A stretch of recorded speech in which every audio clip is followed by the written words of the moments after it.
Hello dear students, welcome to Dakshinai classroom. Myself Surya Prakash Rangi. बच्चों, आज हम डिस्कस करेंगे DT04 नीट 13 का DT04 paper of physical chemistry. अभी मैं पहले फिजिकल केमिस्ट्री का डिस्कशन करूंगा, फिर ऑर्गेनिक और इनऑर्गेनिक का डिस्कशन आपका बाद में होगा, राइट। तो पहले हम पेपर की बात करें तो पेपर का लेवल बहुत हाई लेवल तो नहीं था, इजी लेवल था। क्लासरूम नोट्स से बहुत सारे क्वेश्चंस आपके डायरेक्ट आए थे। अगर आपने ठीक से क्लासरूम नोट्स पढ़े हैं तो लैंग्वेज के बेसिस पर बहुत सारे क्वेश्चंस आपके इजीली सॉल्व हो जाने वाले थे। तो चलिए देखते हैं फर्स्ट क्वेश्चन नंबर 61। गिवन आपको which of the following property is correct regarding easily liquefying gas. Easily liquefying gas के लिए आपको यहाँ पे करेक्ट ऑप्शन बताना है। यस, अगर आपको गैस को लिक्विफाई करना है तो वहां पे क्या होना चाहिए, गैसेस मॉलिक्यूल के बीच में अट्रैक्टिव फोर्स ज्यादा होने चाहिए। जितने ज्यादा अट्रैक्टिव फोर्स होंगे गैस को लिक्विफाई करना उतना ही इजी होगा। तो इन्होंने आपको तीन ऑप्शन गिवन है। हाई टीसी, तो यहाँ पे क्रिटिकल टेम्परेचर के बेसिस पे बात करें, क्रिटिकल टेम्परेचर क्या होता है यहाँ पर 8A/27 RB। तो अगर क्रिटिकल टेम्परेचर का वैल्यू हाई है तो यहाँ पे ए का वैल्यू क्या होगा, हाई होगा। और ए क्या होता है, अट्रैक्टिव फोर्स को रिप्रेजेंट करता है। तो अट्रैक्टिव फोर्स स्ट्रॉन्ग होंगे तो वहां पे गैस को लिक्विफाई करना क्या होगा, इजी होगा। तो यहाँ पे अगर अट्रैक्टिव फोर्स ज्यादा है तो गैस को लिक्विफाई करना इजी होगा। तो यानी वहां पे क्रिटिकल टेम्परेचर क्या होना चाहिए, गैस का ज्यादा, अगर आपको इजिली लिक्विफाई करना है तो। सेकंड बोला है strong intermolecular force of attraction. First वाले से भी वही बात पता लग रही कि ए का वैल्यू ज्यादा होगा, सेकंड से भी वही बात पता लग रही कि ए का वैल्यू ज्यादा होना चाहिए। थर्ड बोला है लो टीबी, तो यहाँ पे बॉयल्स टेम्परेचर कम होने से यहाँ पर गैस का इजीली लिक्विफाइंग टेंडेंसी यहाँ पे पता नहीं लगेगी। अगर हम टीबी की बात करें तो टीबी क्या होगा, A/RB। तो अगर टीबी का वैल्यू कम है तो इसका मींस ए का वैल्यू क्या है, कम। बट आपको यहाँ पे अगर इजीली लिक्विफाई करना है तो ए का वैल्यू क्या रखना पड़ेगा, ज्यादा। तो यहाँ पे टीसी ज्यादा होना चाहिए, अट्रैक्टिव फोर्स स्ट्रॉन्ग होने चाहिए। तो ऑप्शन कौन सा करेक्ट होगा यहाँ पे, ए और सी। यानी यहाँ पे जो आपको दे रखे करेक्ट कोड तो वो क्या होंगे, A and B correct code होंगे। यानी फर्स्ट आंसर आपका हो जाएगा, राइट। नेक्स्ट क्वेश्चन नंबर हम बात करते हैं नेक्स्ट क्वेश्चन। चलिए नेक्स्ट क्वेश्चन नंबर 63 की बात करते हैं। आपको बोला है distribution of the fraction of molecule with velocity u for a gas is represented by the curve आपको गिवन है।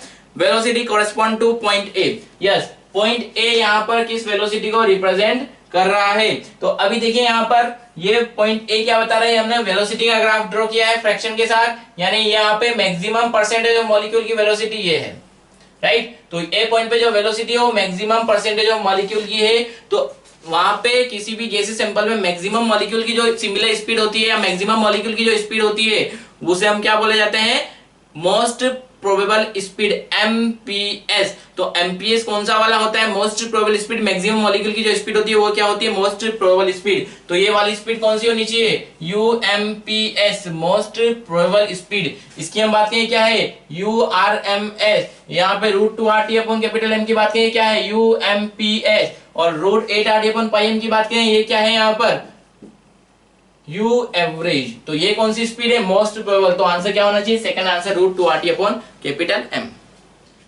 नेक्स्ट क्वेश्चन नंबर 68 आपको गिवन है इफ Z इज the compressibility factor then van der Waals gas equation at high pressure is. ये देखिए बिल्कुल ही easy question है और इजीली आप ये फॉर्मूला डिराइव कर सकते हैं। आपको अगर ये ग्राफ पता हो यहाँ पर Z का प्रेशर के साथ, तो हम क्या बोलते हैं यहाँ पर लो प्रेशर पे Z का वैल्यू लेस देन 1 होता है और हाई प्रेशर पे Z का वैल्यू मोर देन 1। तो यहाँ पे लेस देन 1 होता है, यहाँ पर हाई प्रेशर में मोर देन 1 होता है। तो यहाँ पे आप इजीली आंसर देख सकते हैं। यहाँ पर क्या बोला है, हाई प्रेशर में, तो हाई प्रेशर पे Z का वैल्यू क्या होगा, ग्रेटर देन 1। तो जहाँ पे लेस देन 1 आ रहा है वो तो वैसे ही डिस्कार्ड हो जाएगा। तो ये 1 माइनस आ रहा है तो ये डिस्कार्ड हो जाएगा, ये 1 माइनस आ रहा है ये डिस्कार्ड हो जाएगा। अब दो ऑप्शन बचे, इनमें से कौन सा करेक्ट होगा। तो उसके लिए इजीली आपको बताना है वंडर वॉल गैस इक्वेशन आपको पता है P + A/V²। अगर हम n = 1 मोल की बात करें तो वंडर वॉल इक्वेशन क्या होगा, P + A/V² V - B = RT। अब हम क्या बोल रहे हैं यहाँ पे, हाई प्रेशर पे क्या होता है, यहाँ पर अगर आप Z को ऐसे देखें, Z क्या होता है, वॉल्यूम ऑफ रियल और वॉल्यूम ऑफ आइडियल का रेशियो भी आपको Z रिप्रेजेंट करता है। तो अगर लो प्रेशर है तो Z का वैल्यू लेस देन 1 यानी वॉल्यूम ऑफ रियल गैस क्या है यहाँ पर कम है, और Z का वैल्यू मोर देन 1 है यानी वॉल्यूम ऑफ रियल गैस क्या है, आइडियल के रेस्पेक्ट में ज्यादा। तो यहाँ पे जब वॉल्यूम आइडियल के रेस्पेक्ट में ज्यादा है तो वहां पे क्या है, रिपल्सिव फोर्स डोमिनेंट होते हैं, अट्रैक्टिव फोर्स क्या होता है, नेग्लिजिबल। तो अगर आपको अट्रैक्टिव फोर्स को नेग्लिजिबल करना है तो यहाँ पे A क्या होगा, यहाँ पे ऑलमोस्ट 0। तो P + A/V² क्या हो जाएगा यहाँ पे, P के बराबर, राइट। तो इसको यहाँ पे प्लेस करें, P × V - B = RT। तो क्या होगा, PV - PB = RT। तो यहाँ पे PB को दे देते हैं, PV = RT + PB। RT से बहुत सारे डिवाइड करें तो क्या हो जाएगा, ZPV/RT = 1 + PB/RT। तो हाई प्रेशर पे Z का वैल्यू क्या होगा, 1 प्लस पीबी अपॉन आरटी के इक्वल। तो ये जेड का वैल्यू आपको हाई प्रेशर पर मिल जाएगा। ठीक है, लो प्रेशर की हम बात करें, लो प्रेशर पे क्या होगा, यहाँ पे अट्रैक्टिव फोर्स डोमिनेट होते हैं। तो यहाँ पे अट्रैक्टिव फोर्स डोमिनेट हो गए तो आप यहाँ पे किसको नेग्लेक्ट कर देंगे, बी को नेग्लेक्ट कर देंगे। बी को नेग्लेक्ट कर देंगे तो यहाँ पे आपको क्या मिल जाएगा, बी से मल्टीप्लाई करके जेड मिल जाएगा at low pressure region. Right, next question number 74 की बात करें, बोला है the boiling temperature of a wonder Waals gas is -246 degree Celsius, it's critical temperature is. Critical temperature आपको केल्विन में दे रखा है, तो हम क्या करेंगे, पहले बॉइलिंग टेंपरेचर को किस में कन्वर्ट करेंगे, केल्विन में। तो अभी हम बात करें बॉइलिंग टेंपरेचर क्या होता है, टीबी ए अपॉन आरबी के इक्वल। तो यहाँ पर टीसी कितना होता है, 8a अपॉन 27 आरबी। यहाँ पर आप वैल्यू पुट कीजिए, ए अपॉन आरबी क्या बॉइलिंग टेंपरेचर, तो क्रिटिकल टेंपरेचर क्या होगा 8 अपॉन 27 इंटू टीबी। राइट, तो ये रिलेशन क्रिटिकल और बॉइल्स के बीच में होता है। आपको टीबी कितना गिवन है, -246 डिग्री सेल्सियस। इसको केल्विन में कन्वर्ट कीजिए, -246 प्लस 273, तो ये आपको कितना मिल जाएगा, यहाँ पे 27 केल्विन के बराबर। एडिशन करेंगे तो आपको 27 केल्विन यहाँ पर ये मिल जाएगा। तो टीसी कितना होगा, 8 अपॉन 27 इंटू 27, यानी ये कितना होगा 8 केल्विन। बिल्कुल सिंपल फॉर्मूला बेस्ड क्वेश्चन है, तो आंसर क्या हो जाएगा आपका, थर्ड हो जाएगा। राइट, नेक्स्ट देखते हैं क्वेश्चन नंबर 75। गिवन है आपको which of the following statement is incorrect regarding real gas. Real gas के रिस्पेक्ट में कौन सा स्टेटमेंट इनकरेक्ट है। गिवन है फर्स्ट आपको in the wonder wall equation A significance intermolecular attraction. बिल्कुल सही है कि जो ए होता है वो अट्रैक्टिव फोर्स को रिप्रेजेंट करता है। तो हमें पूछा गया है इनकरेक्ट स्टेटमेंट, तो फर्स्ट वाला स्टेटमेंट क्या होगा, करेक्ट होगा। सेकंड बोला है eight critical point attractive tendency dominate. Yes, critical point पे हम जो बात करते हैं वो क्या होता है, critical temperature, critical pressure and critical volume. अगर आपने ग्राफ यहाँ पर पढ़ा है तो प्रेशर वॉल्यूम के बीच में हमने यहाँ पर कुछ इस तरह का ग्राफ हमें मिला था जब हमने गैस के लिक्विफिकेशन की बात की थी। कुछ ये डोम शेप एरिया था। इस पॉइंट पे जो प्रेशर, टेम्परेचर एंड वॉल्यूम होता है उसको हम क्या बोलते हैं, क्रिटिकल टेम्परेचर, क्रिटिकल वॉल्यूम। तो यहाँ पे जो प्रेशर होता है, यहाँ पे जो वॉल्यूम होता है और जिस टेम्परेचर पे ग्राफ ड्रॉ किया जाता है उसे हम क्या बोलते हैं, क्रिटिकल टेम्परेचर। तो क्रिटिकल टेम्परेचर, क्रिटिकल प्रेशर और क्रिटिकल वॉल्यूम तीनों जिस पॉइंट पर आपको मिल रहे हैं उसे हम क्या बोल रहे हैं, क्रिटिकल पॉइंट। राइट, अब यहाँ पे ये बात समझिए कि क्रिटिकल पॉइंट या क्रिटिकल टेम्परेचर वो टेम्परेचर होता है जिसके ऊपर गैस को लिक्विफाई नहीं कर सकते, बट क्रिटिकल टेम्परेचर तक आप गैस को लिक्विफाई कर सकते हैं। लिक्विफाई हो रहा है इसका मींस वहां पे अट्रैक्टिव टेंडेंसी है, अट्रैक्टिव फोर्स प्रेजेंट है। तो second statement at critical point attractive tendency dominate. अगर आप लिक्विफाई कर रहे हैं तो वहां पे अट्रैक्टिव टेंडेंसी क्या होगी, डोमिनेट। तो स्टेटमेंट क्या होगा, करेक्ट होगा। थर्ड बोला है van der Waals constant A and b depends on temperature of gas. A और बी क्या होती है, गैस की प्रॉपर्टी होती है, वो डिफरेंट गैस के लिए डिफरेंट होते हैं। टेम्परेचर के पे डिपेंडेंसी उसकी नहीं होती है। तो ए और बी किस पर डिपेंड करते हैं, गैस पर डिपेंड करते हैं। Fourth statement boiling temperature of a gas depend upon its nature. Yes, boiling temperature क्या होता है, टीबी ए अपॉन आरबी के बराबर। तो टीबी किस पर डिपेंड कर रहा है, ए पर। ए किस पे डिपेंड करता है, डिफरेंट गैस के लिए ए का वैल्यू डिफरेंट होता है। तो अगर ए का वैल्यू ज्यादा है तो टीबी ज्यादा होगा, ए का वैल्यू कम है तो टीबी का वैल्यू भी क्या होगा, कम होगा। तो van der Waals constant A and B, sorry fourth point boiling temperature of a gas depends upon its nature. तो स्टेटमेंट क्या है, करेक्ट है। Third statement van der Waals constant A and B depend on temperature. तो statement क्या होगा, incorrect होगा। Right, next question number 80 आपको given है the density of a gas at 27 degrees Celsius and 1 atm pressure is D. Pressure remains constant at which of the following temperature will the density become 0.75. तो बिल्कुल simple concept है कि जो density होता है वो क्या होता है, Pm अपॉन RT। तो इस तरीके से आप डेंसिटी ऑफ गैस कैलकुलेट कर सकते हैं। तो डेंसिटी यहाँ पे किसके प्रोपोर्शनल, प्रेशर के प्रोपोर्शनल, मोलर मास के प्रोपोर्शनल और टेम्परेचर के इनवर्सली प्रोपोर्शनल होता है। तो यहाँ पे आपको बोला है कि डेंसिटी ऑफ अ गैस है 27 degree Celsius and 1 atm pressure. तो प्रेशर कितना गिवन है आपको, 1 atm। इस पर डेंसिटी आपको कितना गिवन है, D। टेम्परेचर कितना है यहाँ पे 300 केल्विन 27 डिग्री सेल्सियस। अब बोला है pressure remain constant eight which of the following temperature will its density become 0.75। तो यहाँ पे अब डेंसिटी पूछा है कब, जब सॉरी डेंसिटी 0.75 हो गई है तो टेम्परेचर पूछा है कि वो टेम्परेचर कितना होगा। तो डेंसिटी क्या होगी, टेम्परेचर के inversely proportional, D1 upon D2 किसके इक्वल होगा, T2 अपॉन T1 के बराबर। तो इनिशियल डेंसिटी D था, फाइनल डेंसिटी 0.75 D हो गया है। इनिशियल टेम्परेचर कितना था 300, फाइनल टेम्परेचर कितना होगा वो आपको बताना है। तो यहाँ पे D से D कैंसिल आउट हो जाएगा, T2 क्या होगा 300 अपॉन 0.75। 0.75 को आप क्या ले सकते हैं 3/4, तो ये कितना होगा 400 केल्विन। राइट, तो ये क्वेश्चन नंबर कौन सा था, 80। नेक्स्ट क्वेश्चन नंबर 81 आपको बोला है सेलेक्ट इनकरेक्ट स्टेटमेंट ए और बी वन डबल कांस्टेंट बोला है। फर्स्ट स्टेटमेंट है if two gas have same value of B but different value of A then the gas which show greater value of A will have greater compressibility factor. यहाँ पर एक B किसको represent करता है, size को क्या होता है 4 into 4/3 pi r cube into N A. तो बी किसको रिप्रेजेंट करता है, साइज को। ए किसको रिप्रेजेंट करता है, अट्रैक्टिव फोर्स को। राइट, अब बोला है टू गैस है same value of b, b का वैल्यू सेम है but different value of a का वैल्यू डिफरेंट है। तो then the gas which have show greater value of a, तो जिसका ए ज्यादा होगा उसमें अट्रैक्टिव फोर्स ज्यादा है, और अगर अट्रैक्टिव फोर्स ज्यादा है तो वहां पे उनका लिक्विफाई होने की टेंडेंसी क्या होगी, ज्यादा होगी। कंप्रेस होने की टेंडेंसी क्या होगी, ज्यादा होगी। यानी अगर आप कंप्रेस करेंगे तो वो इजिली कंप्रेस हो जाएगा। तो यहाँ पे इसका कंप्रेसिबिलिटी क्या होगा, ज्यादा होगा। तो स्टेटमेंट फर्स्ट क्या है, करेक्ट है। सेकंड बोला है N butane has smaller value of B then CH4। अगर हम एन ब्यूटेन की बात करें तो क्या होगा, CH3 CH2 CH2 CH4, ये तो हुआ CH3, ये तो हुआ N butane, right, and CH4 ये हुआ मीथेन, राइट। तो अब यहाँ पे आप जो पूछा गया है बी क्या होता है 4 into 4/3 pi r cube into N A.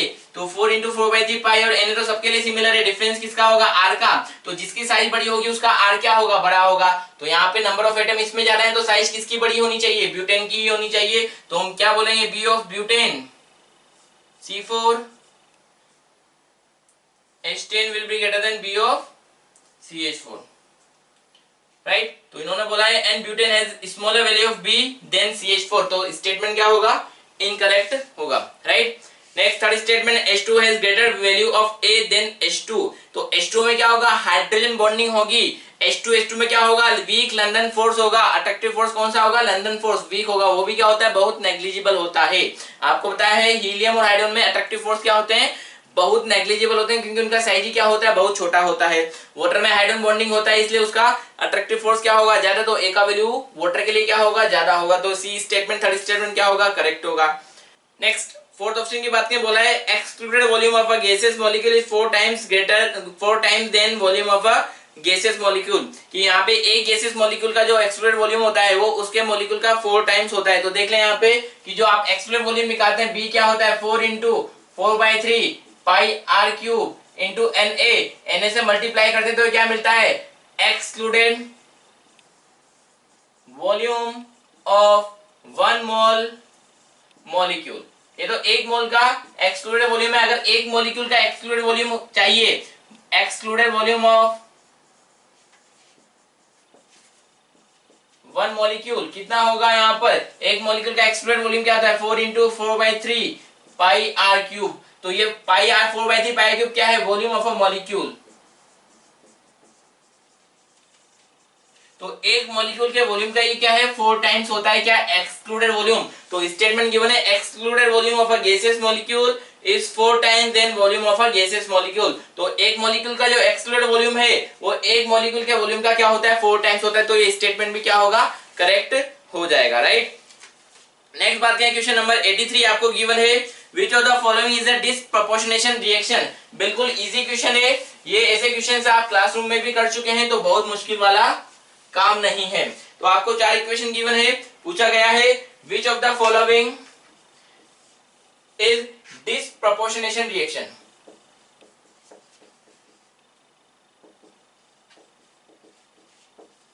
तो आपको 4 स्टेटमेंट दे रखा है, 4 इक्वेशन गिवन है। NH4NO2 से बन रहा है N2 plus H2O। Second given है H2O2 से बन रहा है H2O plus O2। Third equation given है Cu2 प्लस I माइनस से बन रहा है Cu2I2 plus I2। And fourth बोला है ऑल। तो डिसप्रोपोर्शनेशन रिएक्शंस क्या होती है, ऐसी रिएक्शन जिसमें एक एलिमेंट का ऑक्सीडेशन भी हो रहा है और उसी का रिडक्शन भी हो रहा है। एक ही रिएक्शन में एक ही एलिमेंट ऑक्सीडाइज भी हो रहा है और रिड्यूस भी हो रहा है, उसे हम क्या बोलते हैं, डिसप्रोपोर्शनेशन रिएक्शन। ये एक तरीके की रेडॉक्स रिएक्शन ही है, राइट। तो यहाँ पर देख लें NH4NO2 में आप नाइट्रोजन का ऑक्सीडेशन नंबर चेक करें तो यहाँ पे हम क्या बोल सकते हैं, इसको इस तरीके से ब्रेक कर सकते हैं NH4 प्लस NO2 माइनस तो यहाँ पे अगर आप ऑक्सीडेशन नंबर देखेंगे तो NH4 प्लस में नाइट्रोजन का ऑक्सीडेशन नंबर -3 और यहाँ पर नाइट्रोजन का ऑक्सीडेशन नंबर कितना है +3। ठीक है, ऑक्सीडेशन नंबर आप इजीली कैलकुलेट कर सकते हैं, फिर भी मैं बताता हूँ कैसे करना है। NH4 प्लस तो नाइट्रोजन का oxidation number X plus hydrogen का कितना है 4, एक पे कितना होता है +1, टोटल मिला के ऑक्सीडेशन नंबर कितना है +1, तो यहाँ पे +4 उधर जाएगा तो -4 बाय -1 तो x कितना बन जाएगा यहाँ पे -3। NO2 माइनस में यहाँ पर x plus 2 into -2 equal to -1, तो ये -4 उधर जाएगा तो क्या हो जाएगा +4, तो नाइट्रोजन का कितना जाएगा यहाँ पे +3। तो नाइट्रोजन -3 और +3 में प्रेजेंट है, तो नाइट्रोजन -3 से किस में जा रहा है 0 में, +3 से किस में गया 0 में, तो यहाँ पे दो डिफरेंट ऑक्सीडेशन नंबर एक कॉमन ऑक्सीडेशन नंबर में जा रहे हैं। ऐसी रिएक्शंस को हम क्या बोलते हैं, डिसप्रोपोर्शनेशन। क्या होता है, एक ही ऑक्सीडेशन स्टेट दो डिफरेंट ऑक्सीडेशन स्टेट में जा रहा हो, यहाँ पर दो डिफरेंट ऑक्सीडेशन स्टेट क्या हो रहा है, एक कॉमन ऑक्सीडेशन स्टेट में आ रहा है, तो इसको हम क्या बोलते हैं, comproportionation. This is a comproportionation reaction. Second H2O2 में ऑक्सीजन का ऑक्सीडेशन नंबर कितना होता है, पेरोक्साइड में -1, वाटर के अंदर -2, यहाँ पर 0, तो -1 से -2 में आया तो क्या हुआ यहाँ पर रिडक्शन, -1 से 0 में गया तो क्या हुआ ऑक्सीडेशन। तो एक ही ऑक्सीडेशन नंबर दो डिफरेंट ऑक्सीडेशन स्टेट में जा रहा है, एक तरफ ऑक्सीडाइज हो रहा है एक तरफ रिड्यूस हो रहा है, तो इसे हम क्या बोल देंगे, डिसप्रोपोर्शनेशन रिएक्शन। थर्ड में क्या है, Cu+2+ और I-, तो यहाँ पे अगर हम बात करें तो इसमें क्या होगा Cu2+, I2I-, इस तरीके से इसको आप ब्रेक कर सकते हैं। तो इसको यहाँ पे आप कैसे लिख देंगे, दो कॉपर पे 2+ है तो एक कॉपर पे कितना होगा यहाँ पे +1, यहाँ पे आयोडीन पे कितना है +1 और यहाँ पर आयोडीन पे कितना है -1, यहाँ पे आयोडीन है यहाँ पर आयोडीन 0 है, तो कॉपर +2 से +1 में जा रहा है तो कॉपर का क्या हुआ रिडक्शन। आयोडीन -1 से यहाँ पर -1 में ही है तो इसमें कोई चेंज नहीं हुआ ऑक्सीडेशन नंबर, तो यहाँ पे +2 से +1 में गया तो ये क्या हुआ रिडक्शन, और यहाँ पे -1 से 0 में आया तो क्या हुआ ऑक्सीडेशन। यहाँ पर आयोडीन के दो डिफरेंट ऑक्सीडेशन स्टेट नहीं मिल रहे हैं, यहाँ पे -1 में था यहाँ पे भी -1 में है, यहाँ पे -1 से +0 में गया है, तो इधर आयोडीन ऑक्सीडाइज हुआ इधर कॉपर रिड्यूस हो रहा है, तो दो डिफरेंट एलिमेंट ऑक्सीडाइज रिड्यूस हो रहे हैं, तो ये डिसप्रोपोर्शनेशन रिएक्शन नहीं होगी, सिंपल रेडॉक्स रिएक्शन होगी। तो ऑल ऑप्शन तो होगा नहीं, तो ऑप्शन क्या जाएगा इसका, B will be right answer, right. Next question number 84 आपको गिवन है, critical temperature will be maximum for the following as. तो अगर हम फॉर्मूले की बात करें, क्वेश्चन नंबर 84 में हम बात करें क्रिटिकल टेंपरेचर क्या होगा 8A/27 RB। तो क्रिटिकल टेंपरेचर किस पर डिपेंड करेगा, अट्रैक्टिव फोर्स पर, तो जिसका अट्रैक्टिव फोर्स ज्यादा होगा उसका क्रिटिकल टेंपरेचर ज्यादा होगा। तो आपको यहाँ पर ये केवल इतना ही आइडिया लगाना था, तो कि जो चार ऑप्शन है उनमें से अट्रैक्टिव फोर्स मैक्सिमम किस में है, तो ऑप्शन गिवन है H2 और हीलियम। H2 और हीलियम में अट्रैक्टिव फोर्स क्या होते हैं, नेग्लिजिबल होते हैं, क्यों, क्योंकि उनकी साइज क्या होती है बहुत ही छोटी होती है, तो वहां अट्रैक्टिव फोर्स क्या है बहुत ही कम प्रेजेंट होते हैं। Next third and fourth option बचा, फोर्थ ऑप्शन अमोनिया। अमोनिया में क्या प्रेजेंट होगा हाइड्रोजन बॉन्डिंग, राइट, जो कि डायपोल डायपोल इंटरेक्शन से आपको मिलती है। नाइट्रोजन में क्या होगा केवल लंदन फोर्स होगा, वहां पे मॉलिक्यूल मॉलिक्यूल के बीच में अट्रैक्टिव फोर्स होगा, राइट, बट अमोनिया में डायपोल डायपोल इंटरेक्शन है, हाइड्रोजन बॉन्डिंग प्रेजेंट है, तो वो क्या होगा मोर स्ट्रॉन्ग होगा, राइट। तो ऑप्शन क्या करेक्ट होगा इसमें, फोर्थ ऑप्शन करेक्ट होगा। नेक्स्ट 85 की बात करें, गिवन आपको find the mass of solute and solvent in 100 ml 1 molar NaOH solution having density. आपको गिवन है यहाँ पर वॉल्यूम 100 ml सॉल्यूशन वॉल्यूम है, मोलरिटी गिवन है 1 मोलर और डेंसिटी कितना गिवन है 1.5 ग्राम पर ml। तो clear cut formula based question है, आपको सॉल्यूट का मास और सॉल्वेंट का मास बताना, ये पूछा है mass of solute and solvent, तो बिल्कुल क्लियर क्वेश्चन है। तो मोलरिटी क्या होता है moles upon volume of solution in litre. आपको कौन सा सॉल्यूट गिवन है NaOH, तो क्या लिख सकते हैं mass by molar mass into volume of solution in litre. तो सॉल्यूट का मास यहां से निकाल लें, तो मास ऑफ सॉल्यूट क्या हो जाएगा molarity into molar mass into volume of solution in litre. So molarity कितना है 1, मोलर मास ऑफ NaOH कितना होता है 40 इनटू वॉल्यूम कितना है 100 ml। ml को लीटर में चेंज करने के लिए आपको क्या करना पड़ेगा 1000 से डिवाइड करना पड़ेगा, तो कितना आ जाएगा यहाँ पे 4 ग्राम। तो सॉल्यूट कितना है यहाँ पर 4 ग्राम, ठीक है। अगर हम सॉल्यूशन की बात करें तो डेंसिटी ऑफ सॉल्यूशन आपको गिवन है, डेंसिटी ऑफ सॉल्यूशन क्या होगा mass of solution upon volume of solution तो डेंसिटी का यूनिट क्या है, ग्राम पर ml, तो वॉल्यूम किस में लेना है, यहाँ पर ml में ही लेना है। तो मास किस में मिलेगा आपको, ग्राम में। तो मास ऑफ सॉल्यूशन क्या हो जाएगा, density into volume of solution. Density कितना है 1.5, वॉल्यूम कितना है 100 ml, तो मास ऑफ सॉल्यूशन कितना मिल जाएगा 150 ग्राम। अब हमें पता है सॉल्यूशन का मास क्या होता है, मास ऑफ सॉल्यूशन क्या होता है, mass of solute plus mass of solvent. तो सॉल्यूट का मास आपको कितना है 4 ग्राम गिवन है, सॉल्यूशन का मास कितना है 150 ग्राम। तो सॉल्वेंट का मास आपको पता करना है, तो सॉल्वेंट का मास 150 minus 4 means 146 gram of solvent आपको यहाँ पर मिल जाएगा, राइट। तो आंसर चेक कीजिए, 4 ग्राम ऑफ NaOH होगा एंड 146 ग्राम ऑफ सॉल्वेंट होगा। तो आंसर विल बी करेक्ट। कौन सा आंसर सही होगा, यहाँ पे थर्ड आंसर सही हो जाएगा। नेक्स्ट 86 नंबर क्वेश्चन की बात करते हैं। गिवन आपको 0.5 mole of C2H5 undergo combustion, the volume of CO2 obtain at STP। बिल्कुल इजी क्वेश्चन है। तो पहले हम रिएक्शन की बात करें, क्वेश्चन नंबर 86।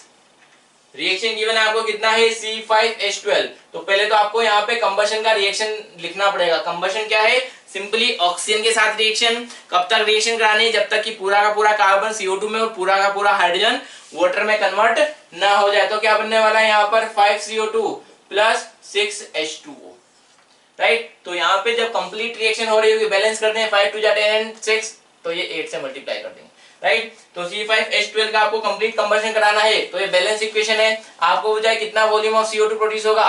अगर आप 1 मोल ऑफ C5H12 का कंप्लीट कंबशन कराते हैं तो 8 मोल ऑफ ऑक्सीजन रिएक्ट होगा। तो इनकी रिएक्शन से क्या प्रोड्यूस होगा, 5 mole of CO2 and 6 mole of water, right. आपको कितना मोल ऑफ C5H12 दे रखा है 0.5 यानी हाफ मोल। तो अगर ये हाफ मोल है तो यहाँ पे बाकी चीजें भी क्या होगी, जितनी यहाँ पे 1 मोल से रिएक्ट हुआ था उसके रेस्पेक्ट में आधा हो जाएगा। तो 1 मोल की 8 मोल से हो रही थी, तो हाफ मोल कितने से रिएक्ट करेगा 4 मोल से।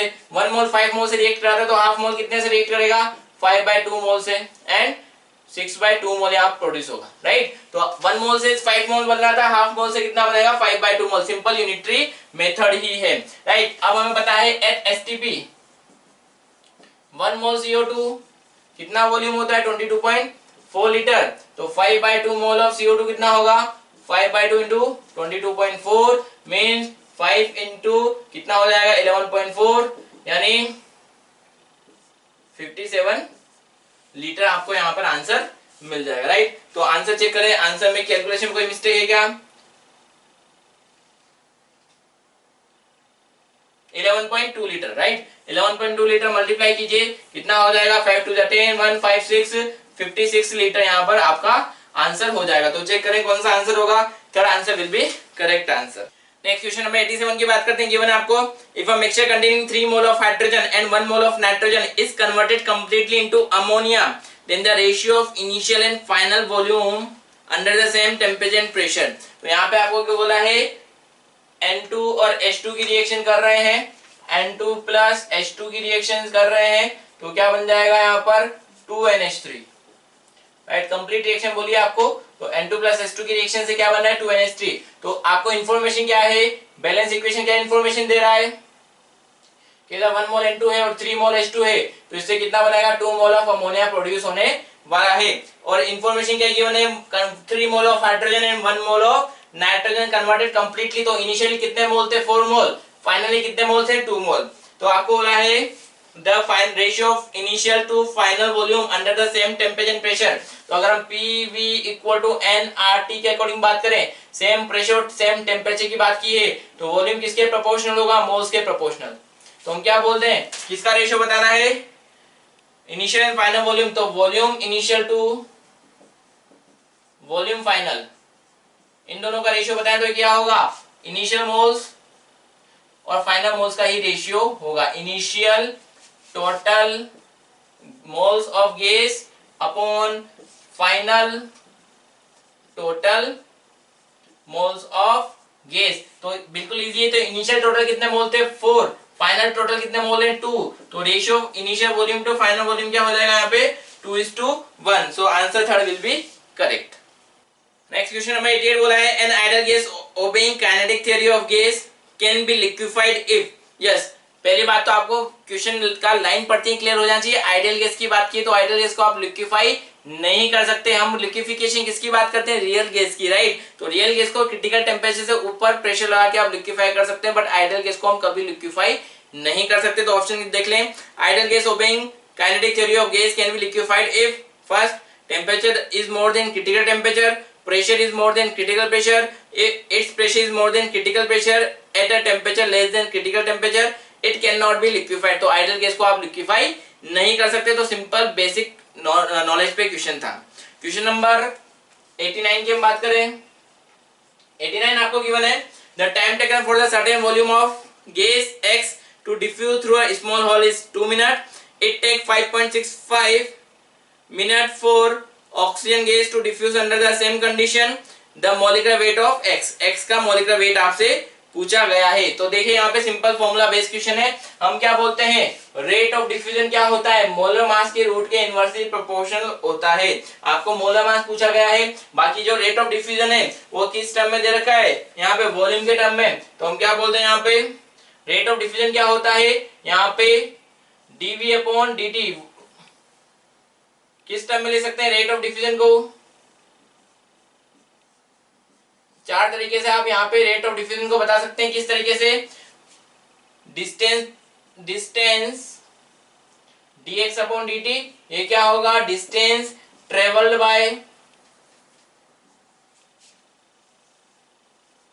By gas upon time taken, या फिर आप क्या बता सकते हैं dn out upon dt moles diffused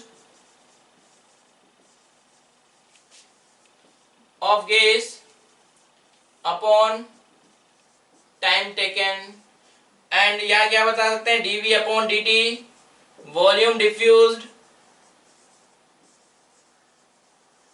upon time taken, and for dp upon dt की टर्म में भी बता सकते हैं pressure dropped upon time taken. हालांकि ये सभी आपने चीजें पढ़ी हुई है, तो इन चार तरीके से आप यहाँ पे इसका कैलकुलेशन कर सकते हैं। तो अभी आपको बोला है जो गैस गिवन है उसका कितना वॉल्यूम x ml आप उसका डिफ्यूज हो रहा है कितने टाइम में, टाइम दे रखा है आपको 2 मिनट, वॉल्यूम दे रखा है आपको O2 का कितना x ml डिफ्यूज हो रहा है कितने टाइम में 5.65 टाइम मिनट में। तो आपको बताना है यहाँ पे इसका मोलर मास गैस का कितना होगा। तो हम क्या बोल देंगे यहाँ पे रेट ऑफ डिफ्यूजन क्या होगा यहाँ पे किसके बराबर dv अपॉन dt, और वो क्या होगा मोलर मास के इनवर्सली प्रोपोर्शनल, राइट। तो अगर हम बात करें यहाँ पे dv upon dt of gas upon dv upon dt of O2 किसके बराबर होगा, root of molar mass of O2 upon molar mass of gas. तो यहाँ पे dv अपॉन dt, तो यहाँ पे जो अननोन गैस है उसके लिए उसका वॉल्यूम कितना डिफ्यूज हुआ x अपॉन कितने टाइम में 2 मिनट में, अपॉन ऑक्सीजन का वॉल्यूम कितना डिफ्यूज हुआ x कितने टाइम में 5.65 मिनट में, equal to root of molar mass of O2 कितना है 32 अपॉन अननोन गैस का मोलर मास आपको बताना है। सो x से x कैंसिल आउट हो जाएगा, कितना हो जाएगा यहाँ पे 5.65 by 2 equal to root of 32, right, upon molar mass. अब आपको यहाँ पे मोलर मास निकालना है तो क्या करें, यहाँ पे दोनों तरफ स्क्वायर ले लें, दोनों तरफ स्क्वायर ले लेंगे तो आपको क्या मिल जाएगा, square 5.65 upon 2 square upon root 32 upon m, ठीक है। इसका स्क्वायर करेंगे तो ये हो जाएगा 5.65 का स्क्वायर करेंगे तो अप्रोक्सीमेट आपको यहाँ पे 32 के लगभग 31.99 समथिंग कुछ मिलेगा। तो उसको आप राउंड ऑफ करके क्या ले लेंगे 32 अपॉन 2 का square 4 equal to 32 upon m। तो यहाँ पे 32 से 32 कैंसिल आउट हो जाएगा और m क्या मिल जाएगा आपको यहाँ पर 4 मिल जाएगा, यानी जो अननोन गैस है उसका मोलर मास कितना रहा होगा यहाँ पर 4 रहा होगा, राइट। नेक्स्ट 90 क्वेश्चन की बात करते हैं। गिवन है question number 90, equal volume of two gas which do not react together are enclosed in a separate vessel, their pressure are 100 mm and 400 mm respectively. If the two vessels are joined together, then what will be the pressure of the resulting mixture? Temperature remains constant। तो बिल्कुल easy question है, आपको condition given है कि दो separate vessel है, एक का दोनों का वॉल्यूम क्या है इक्वल है, v वॉल्यूम दोनों का है, इसमें प्रेशर कितना है 100 mm, एक में 100 mm Hg है और दूसरे में प्रेशर कितना है 400 mm ऑफ Hg। अब क्या कर दिया इन्होंने, दोनों को कनेक्ट कर दिया, दोनों को कनेक्ट करने के बाद फाइनल प्रेशर क्या रहेगा वो आपसे पूछा गया है, राइट। तो बिल्कुल इजी क्वेश्चन है। टेम्परेचर क्या रखा है यहाँ पे, T क्या है कांस्टेंट, ठीक। तो अब यहाँ पे लॉजिक क्या लगाना है, बिकॉज दोनों गैस रिएक्ट नहीं कर रही है, तो यहाँ पे जितने मोल्स प्लस यहाँ पे जितने मोल्स, दोनों के मोल्स का सम जितना यहाँ पर होगा उतने ही मोल्स यहाँ पे क्या होने चाहिए, प्रेजेंट होने चाहिए। तो अगर हम यहाँ पे मोल्स की बात करें, इस कंटेनर में कितने मोल्स होंगे, एन आप कैसे निकाल सकते हैं, पीवी अपॉन आरटी से। तो अगर हम यहाँ पे इसके अंदर मोल्स की बात करें N1, तो क्या होगा पी वी अपॉन आरटी, और यहाँ पे N2 की बात करें तो क्या होगा P V upon RT. Right, temperature तो कांस्टेंट रखा है, टेम्परेचर में कोई वेरिएशन नहीं है।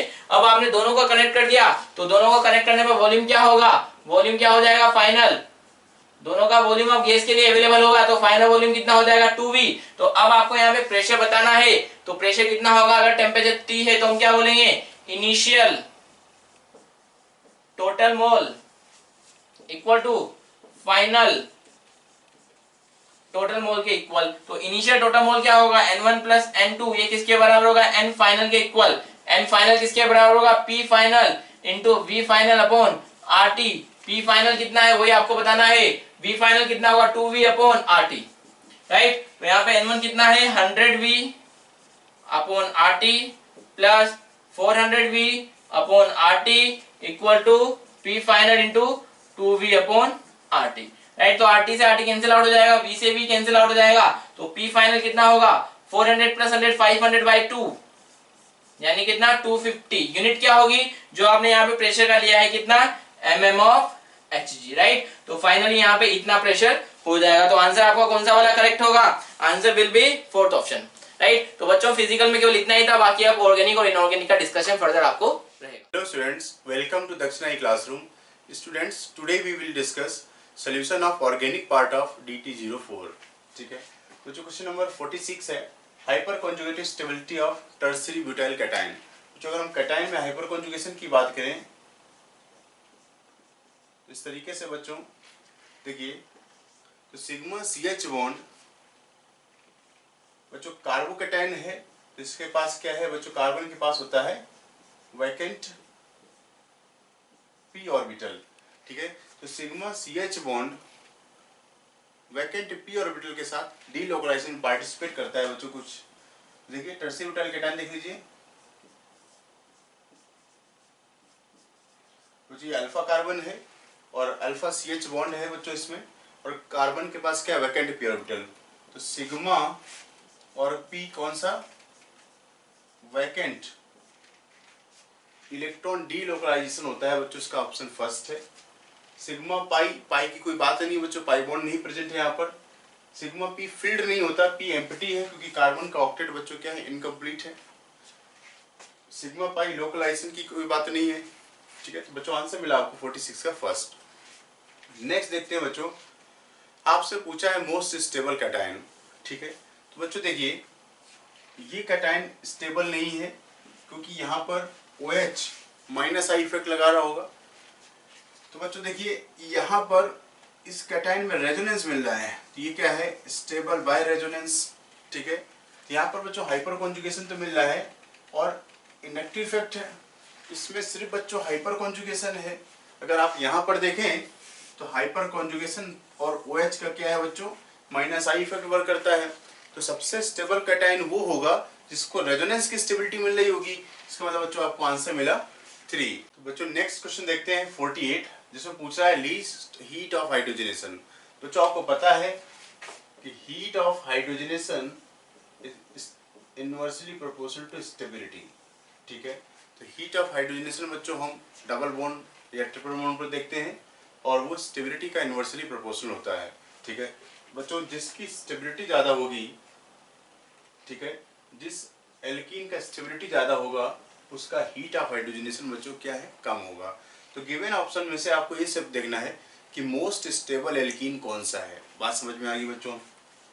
तो बात करें बच्चों इसकी, यहाँ पर देखिए इसमें रेजोनेंस भी है, इस बेंजीन रिंग के साथ बच्चों आपको रेजोनेंस देखने को मिलता है।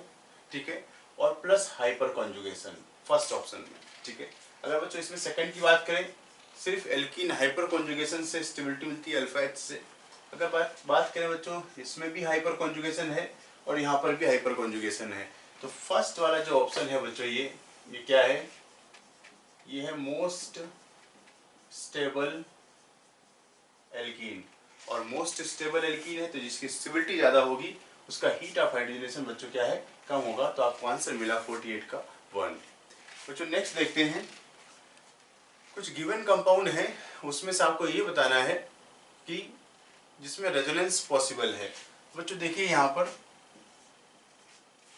2 सिग्मा बॉन्ड डायरेक्ट आ गए, रेजोनेंस का कोई चांस नहीं है।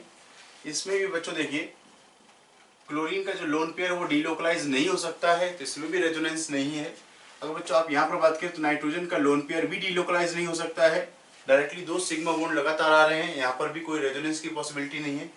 ठीक है बच्चों, आप इसमें देखेंगे तो जैसे ये बॉन्ड यहाँ आया, अगला बॉन्ड यहाँ पर शिफ्ट कर जाएगा। ठीक है, तो pi sigma pi alternate bond है, रेजोनेंस पॉसिबल है बच्चों, आपको आंसर मिला 4।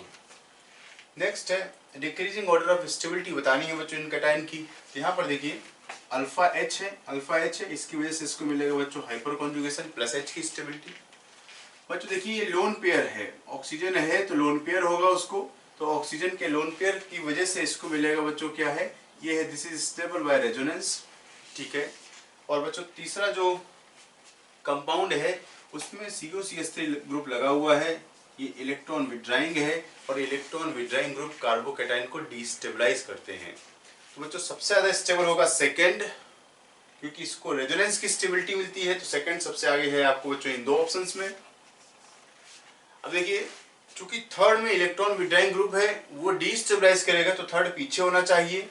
तो बच्चों देखिए थर्ड यहाँ पर पीछे है, तो आपको ऑप्शन मिला 4। ठीक है बच्चों, नेक्स्ट क्वेश्चन देखते हैं 51, जिसमें हमसे पूछा है कि इनकरेक्ट स्टेटमेंट आपको बताना है। कह रहा है कि M effect is permanent, theoretical सवाल है बच्चों। ठीक है, परमानेंट इफेक्ट होता है and is observed only in conjugated system. बिल्कुल बात सही है, मेसोमेरिक इफेक्ट तभी लगता है जब सिस्टम कॉन्जुगेटेड होता है, जिसमें हमने प्लस एम और माइनस एम इफेक्ट देखा था। फिर कह रहा है कि resonance is not possible in this compound, इसको बच्चों कीटीन कहते हैं, तो कीटीन में रेजोनेंस होता है। ये है बच्चों, अगर हम इसमें इसका रेजोनेटिंग स्ट्रक्चर बनाना चाहेंगे कुछ ऐसे एक स्ट्रक्चर बच्चों हम ऐसे बना सकते हैं।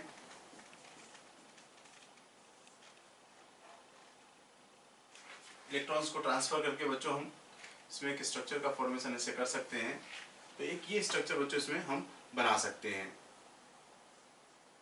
ठीक है, तो कीटीन में बच्चों रेजोनेंस होता है, हम रेजोनेटिंग स्ट्रक्चर्स के बना सकते हैं।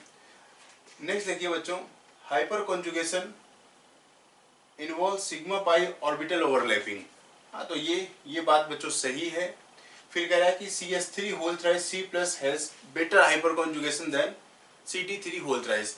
बच्चों ये भी बात सही है, क्योंकि कार्बन हाइड्रोजन बॉन्ड और कार्बन ड्यूटेरियम बॉन्ड में बात करें तो बॉन्ड एनर्जी बच्चों CD बॉन्ड की ज़्यादा होती है, और अगर हम हाइपर कॉन्जुगेशन की बात करें तो प्लस H बच्चों CH3 का ज़्यादा होता है किससे, CD3 से।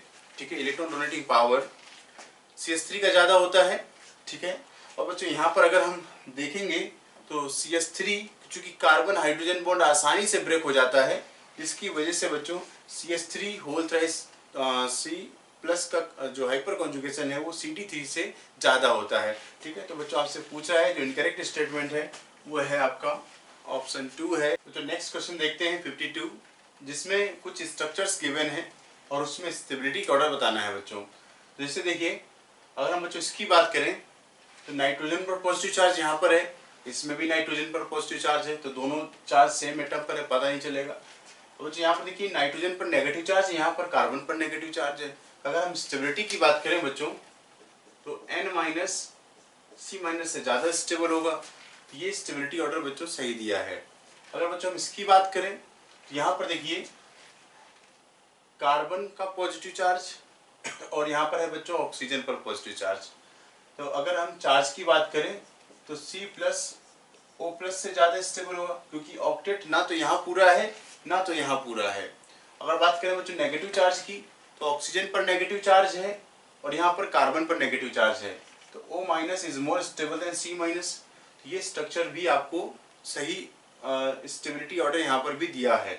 अगर बच्चों हम इसकी बात करें तो ये भी ऑर्डर सही है, क्योंकि बच्चों यहाँ पर क्या है रेजोनेंस है, ये रेजोनेंस स्टेबलाइज्ड है, और यहाँ पर बच्चों क्या है नो रेजोनेंस। ठीक है, तो रेजोनेंस स्टेबलाइजेशन से स्टेबिलिटी बच्चों इंक्रीज होती है। अगर हम बच्चों यहाँ पर बात करें तो अगर हम देखें इनकरेक्ट पूछा है तो फर्स्ट सेकंड और थर्ड सही है, इसका मतलब आपको मिला 4। अब बात करें कि पेंट टू इन की स्टेबिलिटी ज़्यादा है, तो बच्चों आप देख लीजिए CH3 CH double bond CH CH2 CH3 1 2 3 4 and 5। तो अगर हम बच्चों यहाँ पर देखें तो आपको अल्फा H मिला कितना 5, ठीक है।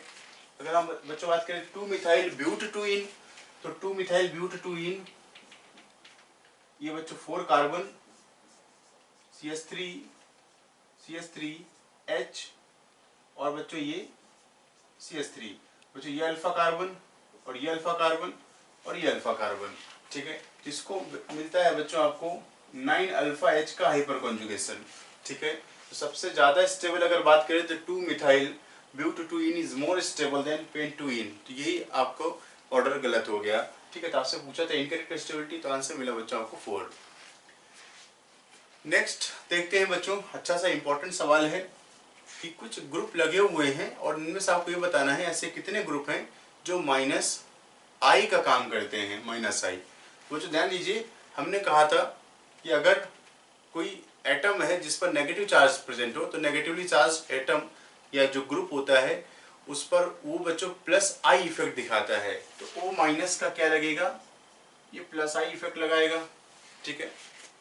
NH3+ पॉजिटिवली चार्ज एटम या जो ग्रुप होते हैं बच्चों वो क्या दिखाते हैं, वो -I दिखाते हैं क्योंकि इलेक्ट्रॉन पुल करेंगे अपना चार्ज खत्म करने के लिए, ठीक है। NO2 का बच्चों -I इफेक्ट होता है। CH3 अल्काइल ग्रुप है, +I इफेक्ट ऑपरेट करता है। फ्लोरीन हेलोजेंस का -I, OCH3 बच्चों -I। हाइड्रोजन रेफरेंस है, इसका कोई इफेक्ट नहीं होता। CN का है बच्चों -I। तो -I वाले अगर हम ग्रुप काउंट करें तो 1 2 3 4 एंड 5, तो 5 ऐसे ग्रुप हैं।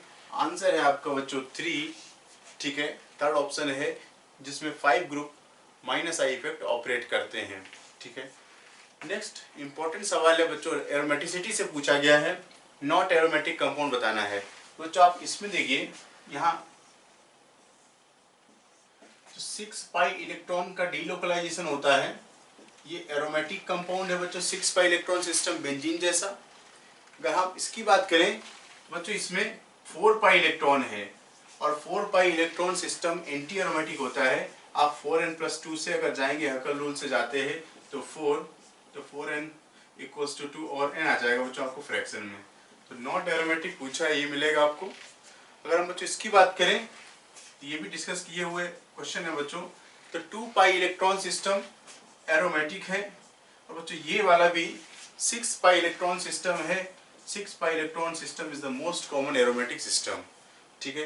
तो जो एरोमेटिक नहीं है वो है बच्चों आपका 54 का है आंसर 2। बच्चों नेक्स्ट क्वेश्चन देखते हैं 55, जिसमें कह रहा है कि pyridine is less basic than triethylamine. तो देखिए pyridine ये है, ठीक है, और ट्राइथाइलएमीन है बच्चों कुछ ऐसा C2H5 एंड C2H5, ठीक है। तो अगर बच्चों बात करें दोनों ही केसेस में, इन दोनों ही केसेस में क्या है बच्चों, लोन पेयर डीलोकलाइज्ड है, क्योंकि pyridine में बच्चों क्या है, लोन पेयर प्रेजेंट है sp2 हाइब्रिड ऑर्बिटल में, ठीक है। और सिर्फ जो रेजोनेंस है वो सिर्फ पाई बॉन्ड का है बच्चों, इस तरीके से होता है, ठीक है। तो दोनों ही केसेस में बच्चों क्या है, लोन पेयर डीलोकलाइज्ड है। तो जब लोन पेयर डीलोकलाइज होता है तब बच्चों हम हाइब्रिडेशन देखते हैं। यहाँ पर हाइब्रिडेशन है sp2 नाइट्रोजन का और बच्चों इस केस में क्या है sp3, ठीक है। तो अब बच्चों देखिए, तो ये बात सही है कि pyridine का जो बेसिक स्ट्रेंथ है बच्चों वो कम है। क्यों कम है, फैक्टर क्या है, सिर्फ हाइब्रिडाइजेशन का फैक्टर है बच्चों, क्योंकि हाइब्रिडेशन से इलेक्ट्रोनेगेटिविटी वाली बात है कि pyridine का नाइट्रोजन ज़्यादा इलेक्ट्रोनेगेटिव होने की वजह से अपने लोन पेयर इलेक्ट्रॉन को डोनेट नहीं करता है। तो बात करते हैं बच्चों ऑप्शंस की। pyridine हैज एरोमेटिक कैरेक्टर, तो जो एरोमेटिक कैरेक्टर का से कोई लेना देना नहीं है फिलहाल यहाँ पर। Nitrogen in pyridine is sp2 hybridized, यही बात बच्चों सही है। बाकी स्टेटमेंट भी देखते हैं। pyridine is a cyclic system, इसका बेसिक क्वेश्चन से कोई मतलब नहीं है। इन pyridine loan pair of nitrogen is delocalised, तो बच्चों ये नाइट्रोजन का जो लोन पेयर है वो डीलोकलाइज नहीं होता है, इट इज लोकलाइज्ड। तो सही आंसर है बच्चों आपका ऑप्शन 2। बच्चों नेक्स्ट क्वेश्चन देखते हैं, क्वेश्चन नंबर 56। कह रहा है कि in which of the following all effects inductive, mesomeric and hyperconjugation is operative. But अच्छा सा सवाल है बच्चों। तो देखिए अगर हम इसमें बात करें, इसमें क्लोरीन का बच्चों माइनस आई लगेगा, ठीक है। यहाँ पर देखें तो बच्चों क्लोरीन का माइनस आई, और बच्चों ये एल्कीन है, एल्कीन के रिस्पेक्ट में बच्चों ये क्या है, अल्फा कार्बन है, जिसका प्लस एच लगेगा, ठीक है। अभी सभी इफेक्ट देखने को नहीं मिले। अगर बच्चों आप यहाँ पर देखें तो ये CH3 ग्रुप है, तो इसके पास अल्फा एच है, तो अल्फा एच की वजह से बच्चों प्लस एच लगेगा। अब COCH3 ग्रुप बच्चों इलेक्ट्रॉन विड्राइंग ग्रुप है, electron withdrawing group minus I effect भी लगाएगा ये। और बच्चों देखिए यहाँ पर कॉन्जुगेटेड सिस्टम भी है, तो इसमें क्या है, एम इफेक्ट भी लग रहा है, ठीक है। तो आपसे पूछ रहा है कि तीनों इफेक्ट मिल रहे हों, वो इफेक्ट कैसे भी हो, प्लस एम हो या माइनस एम हो, प्लस आई हो या माइनस आई हो, वो आपको देखना है। तो हाइपर कॉन्जुगेशन भी प्रेजेंट है, मेसोमेरिक इफेक्ट भी प्रेजेंट है और इंडक्टिव इफेक्ट भी प्रेजेंट है। तीनों इफेक्ट बच्चों यहाँ पर हैं। अगर बेंजीन की बात करें तो बेंजीन में रेजोनेंस होता है, तो रेजोनेंस की वजह से इसमें मेसोमेरिक इफेक्ट बच्चों मिलेगा आपको, ठीक है। तो आंसर मिला आपको बच्चों 56 का 3। नेक्स्ट क्वेश्चन देखते हैं बच्चों 57। उसमें पूछा है decreasing order of carbon double bond carbon bond length, ठीक है बच्चों। अच्छा सवाल है, हम देख सकते हैं। तो बच्चों अगर हम देखें तो हम कैसे डिसाइड करते थे, आपको याद होगा, हम देखते थे रेजोनेंस, ठीक है, और हाइपर कॉन्जुगेशन, ठीक है। तो आप देखिए इन सभी केसेस में यहाँ पर रेजोनेंस हो रहा है बच्चों, यहाँ पर क्या है, रेजोनेंस है, ठीक है।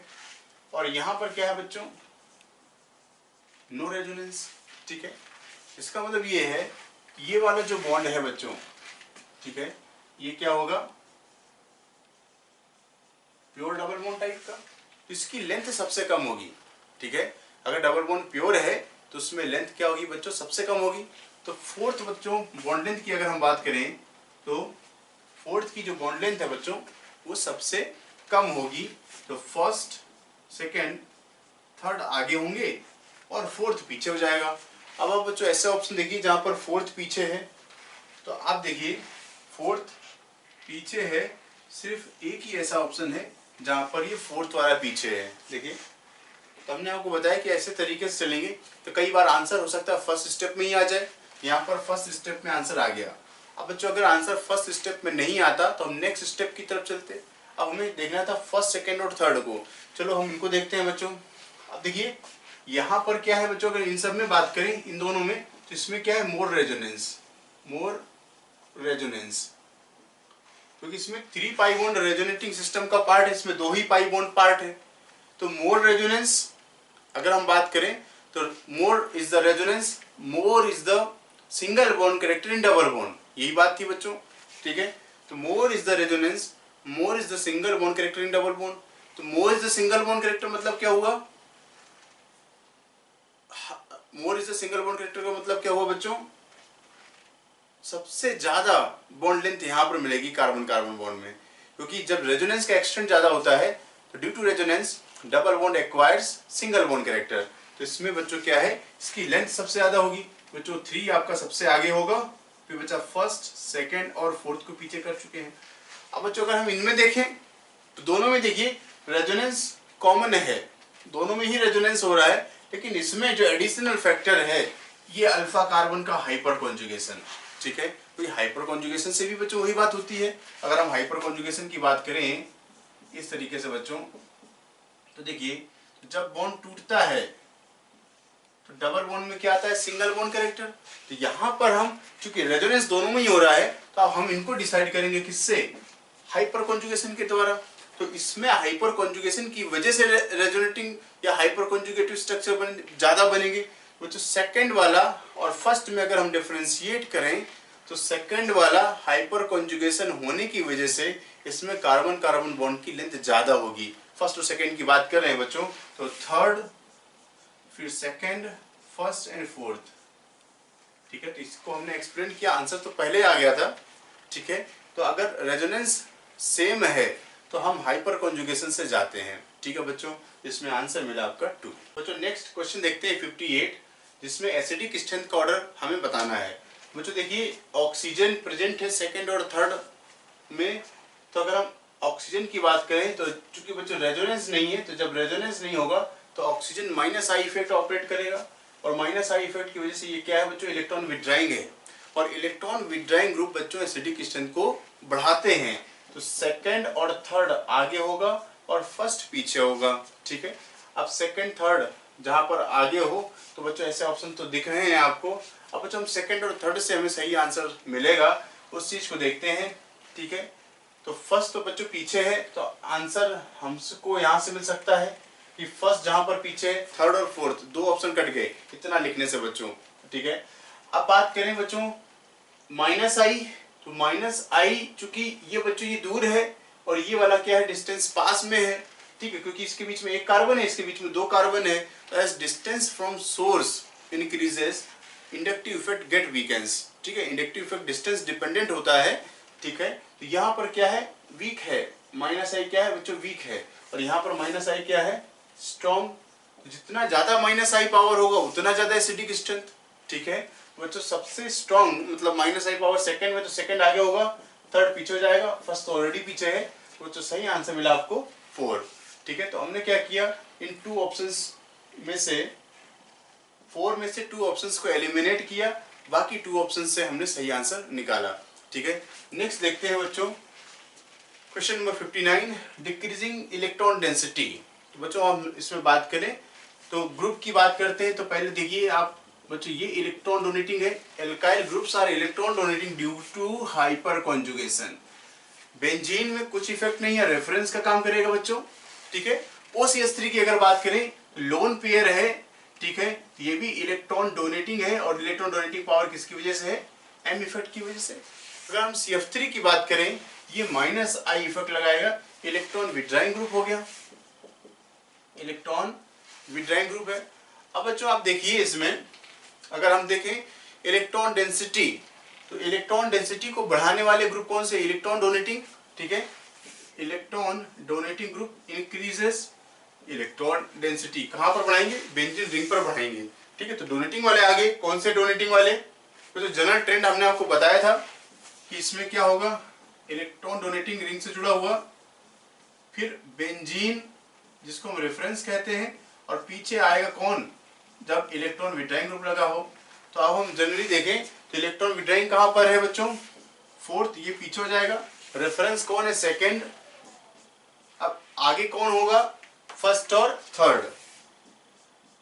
आप ऐसा ऑप्शन देख सकते हो जहां पर सेकंड और फोर्थ पीछे हैं, तो आप देखिए यहाँ पर सेकंड फोर्थ नहीं है, यहाँ पर सेकंड फोर्थ है, इसमें नहीं है, इसमें दिख रहा है आपको बच्चों, इसमें भी नहीं है, इसमें भी नहीं है, आपको आंसर मिला आपको बच्चों, यहाँ पर सेकंड और फोर्थ पीछे है, सेकंड वाला थर्ड फर्स्ट। अब बच्चों फर्स्ट और थर्ड में देखना है तो electron donating power plus m का ज्यादा होता है, इस वजह से थर्ड आगे हो जाएगा, फर्स्ट और सेकंड और फोर्थ की हम स्टेबिलिटी बना चुके हैं, तो ये बच्चों प्लस m का है और ये प्लस h का है। ठीक है, तो हमें जब ऑर्डर आता है इसी तरीके से जो हमने एलिमिनेशन का तरीका बताया है ये बेस्ट होता है, इससे आपको कम मेहनत करनी पड़ेगी। ठीक है बच्चों, अब देखिए नेक्स्ट है total number of hyper conjugable hydrogen atom. तो देखिए हाइपर कॉन्जुगेशन में अल्फा H का पार्टिसिपेशन होता है, ये बच्चों अल्फा कार्बन, ठीक है, कैटायन है, इसके बाद वाला कार्बन अल्फा कार्बन है। अगर डबल बॉन्ड है बच्चों तो ये कार्बन भी उसका क्या है, अल्फा कार्बन है। हाइपर कॉन्जुगेशन एल्कीन में भी होता है और कार्बोकैटायन में भी होता है बच्चों। तो अगर देखिए यहाँ पर 3 अल्फा हाइड्रोजन है, यहाँ पर 1 अल्फा हाइड्रोजन है और यहाँ पर 1 अल्फा हाइड्रोजन है। अगर काउंटिंग करें तो टोटल 5 अल्फा हाइड्रोजन आते हैं जो कि हाइपर कॉन्जुगेशन में पार्टिसिपेट करते हैं। तो अगर बात करें तो 5 हाइपर कॉन्जुगेबल हाइड्रोजन एटम हैं और 5 दिया है बच्चों, आपको आंसर दिया है 2। हेलो बच्चों, आप लोगों ने अभी तक फिजिकल का ही पेपर का सोल्यूशन देखा होगा। अब हम देखते हैं इनऑर्गेनिक का पेपर का सोल्यूशन कि इसमें इनऑर्गेनिक क्वेश्चंस कैसे थे। बहुत सारे इनऑर्गेनिक क्वेश्चंस आए थे, खासकर केमिकल बॉन्डिंग से रिलेटेड, एंड बहुत सारे डिफरेंट चीज़ों के बारे में पूछा गया था। तो देखते हैं कि क्या क्या क्वेश्चन पूछे गए हैं और किस तरह से हमें इसको हैंडल करना है इस पेपर को। इसमें कुछ एक दो अच्छे क्वेश्चन भी हैं, ऐसे क्वेश्चन भी हैं, थोड़े से कॉम्प्लिकेटेड क्वेश्चन भी हैं, बट देखिए कैसे हैंडल करेंगे क्वेश्चन को, क्योंकि बेटा एग्जामिनेशन में आपको ये नहीं पता कि क्या चीज़ आ सकती है, पर आपको ये जरूर पता है कि क्या आप उस क्वेश्चन को हैंडल कर सकते हैं। तो आपको थोड़ा बहुत तो दिमाग लगाना पड़ेगा। कुछ क्वेश्चन ऐसे थे जो शायद आपके बिल्कुल भी पल्ले ना पड़े, ठीक है, लेकिन the only thing that remains is कि यहां से आपको सीखना है कुछ, और वहां से अगर आप सीख लेते हैं तो आपके लिए बहुत आसान हो जाएगा आगे चल के पेपर करना, ठीक है। तो चलिए शुरुआत करते हैं। पहला क्वेश्चन था क्वेश्चन नंबर 62, है ना, 62 पहला क्वेश्चन था। क्वेश्चन नंबर 62 पहला क्वेश्चन था और आपसे पूछा गया था विच of the following statements about PCl5 molecule is not correct. PCl5 के लिए कौन सा स्टेटमेंट करेक्ट नहीं है, ये क्वेश्चन पूछा गया था आपसे, है ना। अब क्वेश्चन क्या था, it is a trigonal bipyramid geometry in vapour phase. ये तो आपने पढ़ा ही है कि ट्राइगोनल बाइपिरामिड होता है तो कैसा स्ट्रक्चर होता है बेटा इसका स्ट्रक्चर होता है कुछ इस तरह से,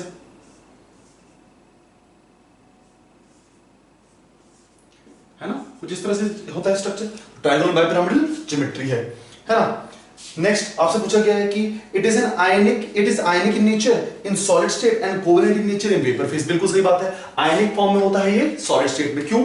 अब देखो आयनिक फॉर्म में क्यों होगा, क्योंकि जो PCl5 है ये आयन सॉलिड स्टेट में ब्रेक डाउन हो जाता है PCl4+ और PCl6- की फॉर्म में, PCl6- की फॉर्म में। देखो नंबर ऑफ एटम्स वही रहे, बस इसका क्या कर दिया हमने, ट्वाइस कर दिया, इसका क्या कर दिया हमने, ट्वाइस कर दिया, तो वो चीज सेम रहेगी, बस यही डिफरेंस आया, ठीक है। Next, it is hypervalent species having expanded octet. बिल्कुल सही बात है, हाइपरवैलेंट स्पीशीज है। क्यों? क्योंकि हाइपरवैलेंट स्पीशीज क्या होती है कि सेंट्रल एटम के चारों तरफ 8 से ज्यादा इलेक्ट्रॉन होने चाहिए।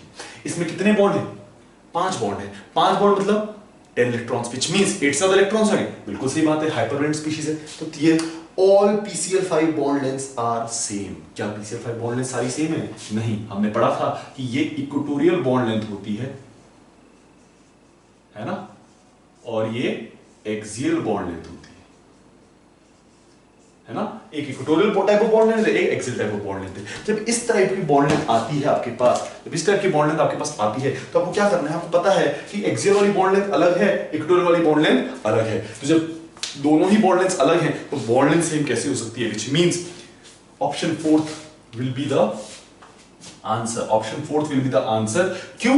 क्योंकि आपको क्वेश्चन में पूछा गया नॉट करेक्ट। एक चीज खास ध्यान रखिएगा, जब आपको कुछ ऐसा सेंटेंस मिलता है ना करेक्ट और नॉट करेक्ट, तो आप उसको एक बार सर्कल कर लें, एक बार उसको क्या कर लें, सर्कल। क्योंकि क्या होगा एग्जामिनेशन में जब आप जाओगे ना तो करेक्ट को आप नॉन करेक्ट पढ़ोगे, नॉट करेक्ट को आप करेक्ट पढ़ोगे, और टेंडेंसी यूजुअली होती है करेक्ट पढ़ने की, ठीक है। तो ये चीज का ध्यान रखिए, नॉट करेक्ट पूछा हुआ है तो नॉट करेक्ट कौन सा होगा, 4th, क्योंकि 4th में क्या है आपके पास एक्सियल और इक्वेटोरियल 2 बॉन्ड्स हैं और दोनों बॉन्ड्स की बॉन्ड लेंथ क्या होगी, अलग अलग होगी। दोनों बॉन्ड्स की बॉन्ड लेंथ क्या होगी, अलग अलग। तो ये चीज का आपको ध्यान रखना है। कुछ आंसर क्या होगा इसका 4th, है ना।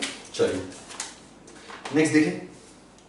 नेक्स्ट आपके पास क्वेश्चन नंबर 62 के बाद, 62 के बाद आपके पास क्वेश्चन नंबर आता है 64, क्वेश्चन नंबर 64, है ना। क्वेश्चन नंबर 64 आपके पास क्वेश्चन है, क्वेश्चन नंबर 64। आपसे पूछा गया which are the orbitals that are included in hybridization involving pentagonal bipyramidal। pentagonal bipyramidal कौन सी हाइब्रिडाइजेशन होती है, देखो ये तो pentagonal bipyramidal को बना लो,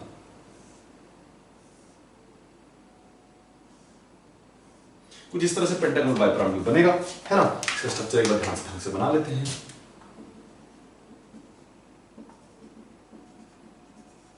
जिस तरह से बनेगा पेंटागन बाइपिरामिडल, पेंटागन बन गया, है ना। और बाइपिरामिडल मतलब एक आउटसाइड द प्लेन, एक इनसाइड द प्लेन, ठीक है। अच्छा, इसकी हाइब्रिडाइजेशन क्या होती है, sp3d, कितने बॉन्ड्स बन गए 7, तो d3, sp3d3 will be the hybridization, ठीक है। अच्छा, अब आपसे पूछा गया कि इसमें कौन कौन से डी यूज होंगे, तो ध्यान से देखो 4-5 बॉन्ड तो एक ही प्लेन में, एक ये जो पेंटागन बन रहा है उसमें 5 बॉन्ड है, पांचों बॉन्ड किसमें है, एक ही प्लेन में, व्हिच मींस इसकी हाइब्रिडेशन कुछ इस तरह से होगी sp3d इसकी हाइब्रिडेशन कुछ ऐसी होगी, 5 बॉन्ड एक साथ होंगे sp2d2, है ना, और 2 आउटसाइड द प्लेन होंगे, कौन से, pd। ये हमने पढ़ा था कि 5 एक प्लेन में होंगे, 2 आउटसाइड द प्लेन होंगे, है ना। 5 कौन कौन से एक प्लेन में होंगे, एक होगा s, एक होगा px, एक होगा py। अब अगर x और px और py प्लेन में आ रहे हैं तो दो d ऐसे आने चाहिए जो x और y प्लेन में लाई करते हैं, तो एक हो जाएगा dx स्क्वायर y स्क्वायर, ठीक है। अब एक और xy वाला प्लेन चाहिए तो कौन सा हो जाएगा dxy। ये चीज हमने पढ़ी है कि नहीं पढ़ी है? हमने ये चीज पढ़ी है कि 5 बॉन्ड एक प्लेन में, जब 5 बॉन्ड एक प्लेन में होते हैं तो क्या लेते हैं, s को लेते हैं, px को लेते हैं। x और y is a universal plane, x और y क्या है, यूनिवर्सल प्लेन। तो अगर x और y यूनिवर्सल प्लेन है तो y को भी हम प्लेन में ले लेंगे, तो ये दोनों प्लेन में आ गए। अब आपको एक और ऐसा बॉन्ड चाहिए, एक और ऐसा ऑर्बिटल चाहिए जो इसी प्लेन में लाई करता हो, तो कौन सा हो जाएगा, dx स्क्वायर y स्क्वायर। फिर आपको एक और ऐसा ऑर्बिटल चाहिए जो इसी प्लेन में लाई करता हो, क्योंकि 5 बॉन्ड बन रहे हैं एक ही प्लेन में, तो कौन सा हो जाएगा dxy। कौन सा हो जाएगा dxy। बात समझ आती? तो आपके पास कौन सा हो जाएगा s px py dx square y square dxy। बात समझ आती? नेक्स्ट अगर इसकी बात करें तो ये कौन कौन से हो जाएंगे आउटसाइड द प्लेन में pz, क्योंकि xy प्लेन को आपने एक प्लेन में मान लिया तो आउटसाइड द प्लेन कौन सा हो जाएगा z। तो pz and dz square will be out of the plane, pz and dz square will be out of the plane. ये क्या हो जाएंगे आउट ऑफ द प्लेन। ये बात समझ रहे हो, ये बात समझ रहे हो।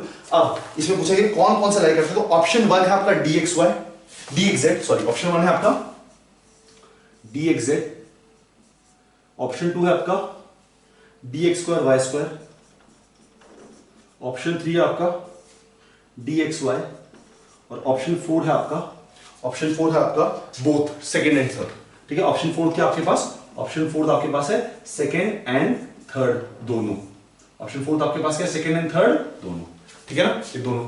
तो कौन सा आंसर होगा, ऑप्शन 4 बिल्कुल सही बात है, क्योंकि इसमें dxy स्क्वायर y स्क्वायर भी और dxy भी ये रहा, तो दोनों लाएगा तो option 4 will be the correct option, option 4 will be the correct option. समझ आती, समझ आती। आसान क्वेश्चन, डिफिकल्ट क्वेश्चन नहीं था, है ना। चलिए आगे देखें।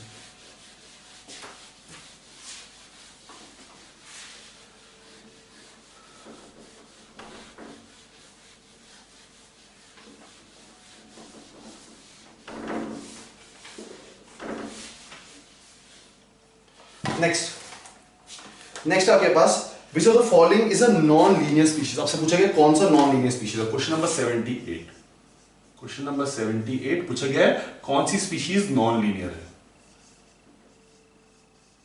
ठीक है। कौन सी species non linear, non linear मतलब पहले उसकी हाइब्रिडेशन निकालेंगे, उसके बेसिस पे देखेंगे, देख लेते हैं। चलिए देखिए आपके पास पहले स्पीशीज आई N2O, ठीक है। अगर N2O का स्ट्रक्चर देखेंगे तो N2O का स्ट्रक्चर देखने का क्या तरीका है, this will be the structure of N2, ये स्ट्रक्चर होगा N2 का, है ना, कुछ इस तरह से स्ट्रक्चर होगा। ये नहीं तो कभी कभी रेजोनेंस में कुछ कुछ बुकलेट्स इस तरह से भी दिखा देती हैं, इस तरह से भी दिखा देती है ना, ठीक है, कुछ इस तरह से भी दिखा देती है, प्लस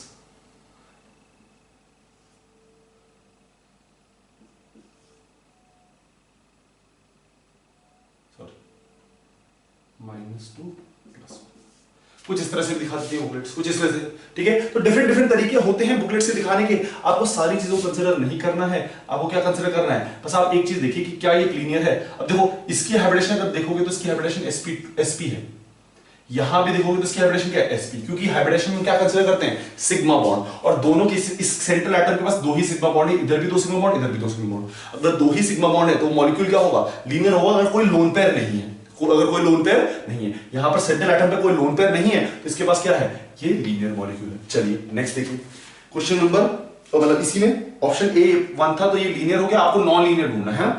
2 देखिए अब कैसे I3+, आपके पास क्या है I3+। अगर I3+ की निकालना चाहूंगा हाइब्रिडेशन तो कैसे निकालूंगा, किसी एक I को सेंट्रल एटम मान लो। अगर एक I के पास सेंट्रल एटम है तो I में से आप देखो वैलेंस इलेक्ट्रॉन कितने हो जाएंगे, I के पास आयोडीन के पास कितने वैलेंस इलेक्ट्रॉन, तो 7। अब उसमें पॉजिटिव चार्ज हो गया तो कितना बच गया 6 electron needed by side atom. अब जो बाकी 2 आयोडीन है वो साइड एटम का काम करेंगे, तो कितने हो जाएंगे, हर आयोडीन को कितना चाहिए, 1 इलेक्ट्रॉन, तो 2 आयोडीन है 2, ठीक है। अच्छा अब लोन पेयर कितने हो जाएंगे बेटा, valence electrons minus electron needed by side atom divided by 2 which is equals to 2, which is equals to 2, ठीक है। अच्छा लोन पेयर 2 हो गए, ठीक है। बॉन्ड पेयर एटम से अटैच कितने हो गए, एटम से अटैच कितने होगा आपके पास 2, एटम से अटैच कितने होगा आपके पास 2, तो 2 और 2 कितना आ जाएगा बेटा, स्टेरिक नंबर यहां पर आ जाएगा आपके पास, स्टेरिक नंबर कितना आ जाएगा बेटा, स्टेरिक नंबर आ जाएगा 4। अगर स्टेरिक नंबर 4 है तो हाइब्रिडेशन क्या है बेटा आपकी sp3, स्टेरिक नंबर 4 है तो हाइब्रिडेशन क्या आपकी sp3, है ना, स्टेरिक नंबर 4 है तो हाइब्रिडेशन क्या आपकी sp3, and this will be the correct, ये आपके नॉन लीनियर हो जाएगा। sp3 लीनियर कब होता है चाचा, ये भी आपका नॉन, ये भी क्या है आपका नॉन लीनियर, ये भी आपका क्या है नॉन लीनियर। कैसे देखो, देखते जाओ, आपके पास क्या है, ये आपका स्ट्रक्चर है, यहां आयोडीन आएगा, यहां भी आयोडीन आएगा, लोन पेयर है ना, तो ये भी क्या हो जाएगा आपके पास नो, sp3 है लेकिन ये क्या है, ये क्या है sp3 है लेकिन ये क्या है नॉन लीनियर है, sp3 है लेकिन ये क्या है नॉन लीनियर है, ठीक है ना, सॉरी लीनियर है, नॉन लीनियर है, सॉरी ये क्या है नॉन लीनियर। sp प्लेन में है, देखो ये मॉलिक्यूल क्या है, प्लेनर मॉलिक्यूल है, कैसा मॉलिक्यूल है, प्लेनर मॉलिक्यूल है, लेकिन नॉन लीनियर है, एक लाइन में लाइन नहीं कर रहा, हमें क्या ढूंढना है, नॉन लीनियर ढूंढना है, हमें क्या ढूंढना है नॉन लीनियर। तो ये प्लेनर मॉलिक्यूल है लेकिन नॉन लीनियर है, और नॉन लीनियर भी है, लीनियर नहीं है नॉन लीनियर है, ठीक है ना, ये चीज ध्यान रखना कि second will be the answer. क्यों, क्योंकि ये क्या है नॉन लीनियर, क्या है नॉन लीनियर, इस चीज का ध्यान रहेगा। ये मॉलिक्यूल क्या हो जाएगा नॉन लीनियर, क्योंकि हाइब्रिडेशन कुछ इस तरह से बनेगा। sp3 कभी भी लीनियर नहीं हो सकता, वो प्लेनर हो सकता है लेकिन लीनियर कभी भी नहीं हो सकता, तो इस तरह से आप इसका आंसर निकाल सकते हो। तो आंसर क्या होगा ऑप्शन नंबर 2। ऐसे ही ICl2 माइनस का भी निकाल सकते हैं और XCF2 का भी निकाल सकते हैं। अगर ICl2 माइनस का देखें आंसर निकल गया, वैसे तो निकालने की जरूरत है नहीं, ICl2 माइनस का देखें तो इसकी हाइब्रिडेशन क्या आएगी, इसकी हाइब्रिडेशन आएगी आपकी sp3d, ठीक है, इसकी हाइब्रिडेशन आएगी sp3d, और इसका स्ट्रक्चर कुछ इस तरह से होगा कि iodine with a lone pair Cl इधर Cl इधर, तो लीनियर हो जाएगा, Cl इधर लीनियर हो जाएगा।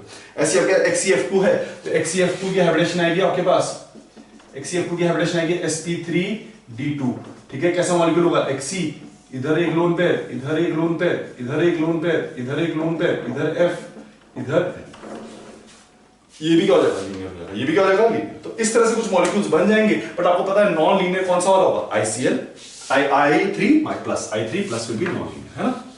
चलिए क्वेश्चन नंबर 78 नहीं था बेटा, ये क्वेश्चन नंबर 65 था, क्वेश्चन नंबर 65 है ना, क्वेश्चन नंबर 65 था, ठीक है, क्वेश्चन नंबर 65 था, 65 में आपको ये क्वेश्चन किया गया है ना। चलिए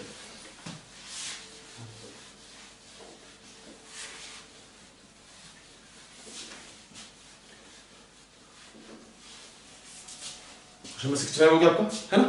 क्वेश्चन नंबर 65 के बाद क्वेश्चन नंबर 66, आपसे सिंपल क्वेश्चन पूछा गया है। क्वेश्चन नंबर 65 के बाद कौन सा क्वेश्चन नंबर 66 है ना, क्वेश्चन नंबर 66 आपसे पूछा गया है, ठीक है। क्वेश्चन नंबर 66 में आपसे क्या पूछा गया कि which of the following central atom is sp3 hybridized. ये तो बहुत सिंपल है, आपको क्या क्या दे रखा है, आपको दे रखा है H2O, आपको दे रखा है PH3, आपको दे रखा है ASH3, और आपसे पूछा कौन से वाले में sp3 हाइब्रिडाइजेशन है। पहला ऑप्शन A है, दूसरा B, तीसरा C, और चौथे में दे रखा है आपको D में दे रखा है ऑल। अब आप सब ने क्या करा होगा, ऑल मार दिया होगा, क्योंकि सब में आपको एक एक लोन पेयर दिख रहा है, लेकिन अगर आपको ध्यान से याद रहे कि इन दोनों कंपाउंड्स को मैंने ड्रैगोस कंपाउंड लिखवाया था। किस में लिखवाया था, ड्रैगोस कंपाउंड, और ड्रैगोस कंपाउंड की कोई हाइब्रिडाइजेशन नहीं होती, ड्रैगोस कंपाउंड की कोई हाइब्रिडाइजेशन नहीं होती, तो इन दोनों की तो हाइब्रिडाइजेशन होगी नहीं, और बचा कौन, H2O, बचा कौन, H2O, इसकी हाइब्रिडेशन क्या है, ये तो हमने निकाली हुई है sp3 हाइब्रिडाइजेशन, इसकी हाइब्रिडेशन क्या है, sp3 हाइब्रिडाइजेशन। तो बहुत आसानी से क्वेश्चन हो जाएगा, बस वही कंफ्यूजन फैक्टर था PH3 और ASH3। हमें ये लगता है कि PH3 और ASH3 क्या होंगे, sp3 हाइब्रिडाइज होंगे, लेकिन हमें पता है कि ड्रैगोस कंपाउंड कौन से होते हैं, फास्फोरस और ऑक्सीजन फैमिली में ड्रैगोस कंपाउंड आते हैं, ठीक है, और उन्हीं के ये पार्ट है, ठीक है, तो ये कभी भी हाइब्रिडाइजेशन शो नहीं करते, है ना। चलिए नेक्स्ट आपसे पूछा गया क्वेश्चन नंबर 67, क्वेश्चन 67 आपसे बोला गया क्वेश्चन नंबर 67 में कि in which of the following pairs molecules has higher bond angle than the second molecule. ये बोल रहा है कि आपका जो पहला वाला बॉन्ड एंगल, पहला वाला एटम है, मॉलिक्यूल है, उसमें बॉन्ड एंगल ज्यादा है और सेकंड वाले का कम है। First molecule has higher bond angle than the second molecule, ठीक है, ये सिंपल है। तो पहला वाला देखें, फर्स्ट आपके पास इसमें ऑप्शन था XCF2, XCF4, ये है। जब मैं हाइब्रिडाइजेशन निकालता हूं तो इसकी हाइब्रिडेशन हो जाएगी मेरी sp3d2, ठीक है। जब मैं इसकी हाइब्रिडेशन निकालता हूं तो हाइब्रिडेशन निकालेगा का तरीका क्या है, वैलेंस इलेक्ट्रॉन्स को देखिए, वैलेंस इलेक्ट्रॉन से आप निकाल सकते हैं, है ना। तो हाइब्रिडेशन निकाले XCF4, अब XCF4 से निकालेंगे तो XCF4 की हाइब्रिडेशन यहां पर कितनी आ जाएगी, दो लोन पेयर sp3d2, यहां भी sp3d2, वहां भी sp3d2, है ना, दोनों जगह sp3d2, ठीक है। हाँ, दोनों जगह sp3d2 नहीं, sp3 सॉरी, sp3 डी आएगा, D2 आएगा, हाँ यहाँ पर sp3 d आएगा, सॉरी यहाँ पर sp3 d आएगा, ठीक है। XeF2 में sp3 जाएगा। देखो कैलकुलेट कर लेते हैं। Xc में कितने इलेक्ट्रॉन्स होते हैं बेटा? Xc में आपके पास इलेक्ट्रॉन्स होते हैं कितने? 8 इलेक्ट्रॉन्स, है ना। तो वैलेंस, अच्छा पहले वाले में भी शायद क्वेश्चन नंबर एक क्वेश्चन था जहां पर मैंने क्वेश्चन नंबर 65 में भी XeF2 वो लिखवा दिया था, तो उसको एक बार देख लेंगे कि वो थोड़ा सा गलत हो गया था। देखो कैसे होगा, वो गलत हो गया था तो कैसा होगा, देखो XeF2 वैलेंस इलेक्ट्रॉन्स कितने होंगे? वैलेंस इलेक्ट्रॉन्स आपके पास कितने? 8 valence electrons. Electrons needed by side atoms कितने होंगे? Electron needed by side atoms, fluorine को कितने इलेक्ट्रॉन चाहिए? एक फ्लोरीन को 1 इलेक्ट्रॉन, दो फ्लोरीन को 2 इलेक्ट्रॉन, ठीक है, ये हो गया आपके पास, ठीक है। लोन पेयर कितने देंगे बेटा? 8 - 2 बाय इक्वल्स टू दिस, तो यहां पर क्या आ जाएगा आपके पास? 6, ठीक है। लोन पेयर कितना हो जाएगा? डिवाइडेड बाय 2, तो लोन पेयर हो जाएगा आपके पास 3, ठीक है। अगर मैं एटम्स अटैच की बात करूं तो एटम्स अटैच कितने देंगे बेटा? 3 + 2, तो कितना हो जाएगा? एटम्स अटैच 2 है आपके पास, तो स्टेरिक नंबर क्या हो जाएगा? स्टेरिक नंबर इन दोनों का सम होता है स्टेरिक नंबर, तो स्टेरिक नंबर हो जाएगा मेरे पास 5, स्टेरिक नंबर हो जाएगा मेरे पास 5। अगर स्टेरिक नंबर 5 है तो हाइब्रिडेशन क्या हो जाएगी? sp3d, हाइब्रिडेशन क्या हो जाएगी? sp3d। अच्छा इसकी हाइब्रिडेशन क्या है? इसकी हाइब्रिडेशन क्या है? अगर ध्यान से देखो तो इसमें 8 लोन पे 8 वैलेंस इलेक्ट्रॉन्स हैं, जिसमें से 4 इसने यूज कर लिए, 4 इसने यूज कर लिए, तो बचे कितने? 4, जिसमें से 2 लोन पेयर हो गए, 2 लोन पेयर हो गए। अगर 2 लोन पेयर हो गए और 4 बॉन्ड पेयर हो गए तो कितना हो जाएगा? स्टेरिक नंबर 6, स्टेरिक नंबर 6 की हाइब्रिडेशन sp3d, ठीक है। अच्छा इसका स्ट्रक्चर देखें तो इसका स्ट्रक्चर कैसा आएगा? XeF2 का स्ट्रक्चर आएगा कुछ इस तरह से, Xe lone pair lone pair lone pair, इधर फ्लोरीन इधर फ्लोरीन, इस तरह से स्ट्रक्चर आएगा, ठीक है। अच्छा XeF4 का स्ट्रक्चर देखिए तो कैसा आएगा? Xe fluorine fluorine fluorine fluorine, इधर लोन पेयर इधर लोन पेयर, ठीक है। तो अगर ध्यान से देखो तो इसमें बॉन्ड एंगल कितना है? ये देखो उस केस में भी लीनियर था तो अभी भी लीनियर ही है, वो मैंने थोड़ा सा गड़बड़ कर दिया था, लेकिन आपको समझ में आया ये यहां पर भी लीनियर ही रहेगा, तब भी क्या रहेगा? लीनियर, ठीक है। तो लीनियर है, बॉन्ड एंगल कितना है? 180, यहां पर बॉन्ड एंगल कितना है? 90, ठीक है। तो 180 बॉन्ड एंगल ज्यादा होगा, व्हिच मींस इस केस में, फर्स्ट वाले केस में फर्स्ट वाला ज्यादा है, सेकंड वाला कम है, ठीक है। ये सही हो जाती है बात, ठीक है। हमसे ये तो पूछा गया है कि in which of the following pair the first molecule has higher bond angle than the second molecule, यही चीज पूछी गई थी, क्या चीज हम निकाल दी, ठीक है। चलिए नेक्स्ट देखिए आगे। नेक्स्ट आपके पास सेकंड, इसी का सेकंड ऑप्शन था आपके पास, सेकंड ऑप्शन था आपके पास ICl4 माइनस, और नेक्स्ट आपके पास ICl3, ठीक है। इसमें देखना है ICl4 माइनस और ICl3, इसमें देखना है। जब इसमें देखेंगे तो ICl3 का निकाल लेते पहले, या ICl4 का, देखो किसी का भी पहले निकाल लूं। जब मैं इसकी हाइब्रिडेशन निकालता हूं, हाइब्रिडेशन कैसे निकालोगे? सेंट्रल एटम पे कितने इलेक्ट्रॉन्स हैं? 8 इलेक्ट्रॉन्स। सेंट्रल एटम पे कितने इलेक्ट्रॉन्स हैं? 8 इलेक्ट्रॉन। जब सेंट्रल एटम पे 8 इलेक्ट्रॉन्स होंगे तो कुछ इस तरह से रहेंगे, देखो ICl, सॉरी 8 इलेक्ट्रॉन्स है ना, तो आपके पास कितने देंगे? 2 लोन पेयर, वही ये वाला फंडा, ठीक है। तो यहां पर Cl आ जाएगा, यहां पर Cl आ जाएगा, यहां पर Cl आ जाएगा, यहां पर Cl आ जाएगा, ठीक है। ऊपर पे एक लोन पेयर, नीचे पे एक लोन पेयर, ठीक है। इस तरह से आ जाएगा, है ना, इस तरह से आ जाएगा ICl4 माइनस, ठीक है। नेक्स्ट ICl3 में देखेंगे तो लोन पेयर अगेन कितने हैं? ICl3 में 2 लोन पेयर ही रहेंगे, ठीक है, बट एक बॉन्ड पेयर कम हो गया, तो देखो इसका स्ट्रक्चर कैसा होगा? कुछ इस तरह से, देखो I एक lone pair, 2 lone pair, Cl और Cl, कुछ इस तरह से होता है ना, कुछ इस तरह से होता है। और मैंने ये चीज सिखाई थी क्योंकि यहां से रिपल्शन ज्यादा मिल रहा है, तो थोड़ा सा बेंट शेप में रहता है। कैसे रहता है?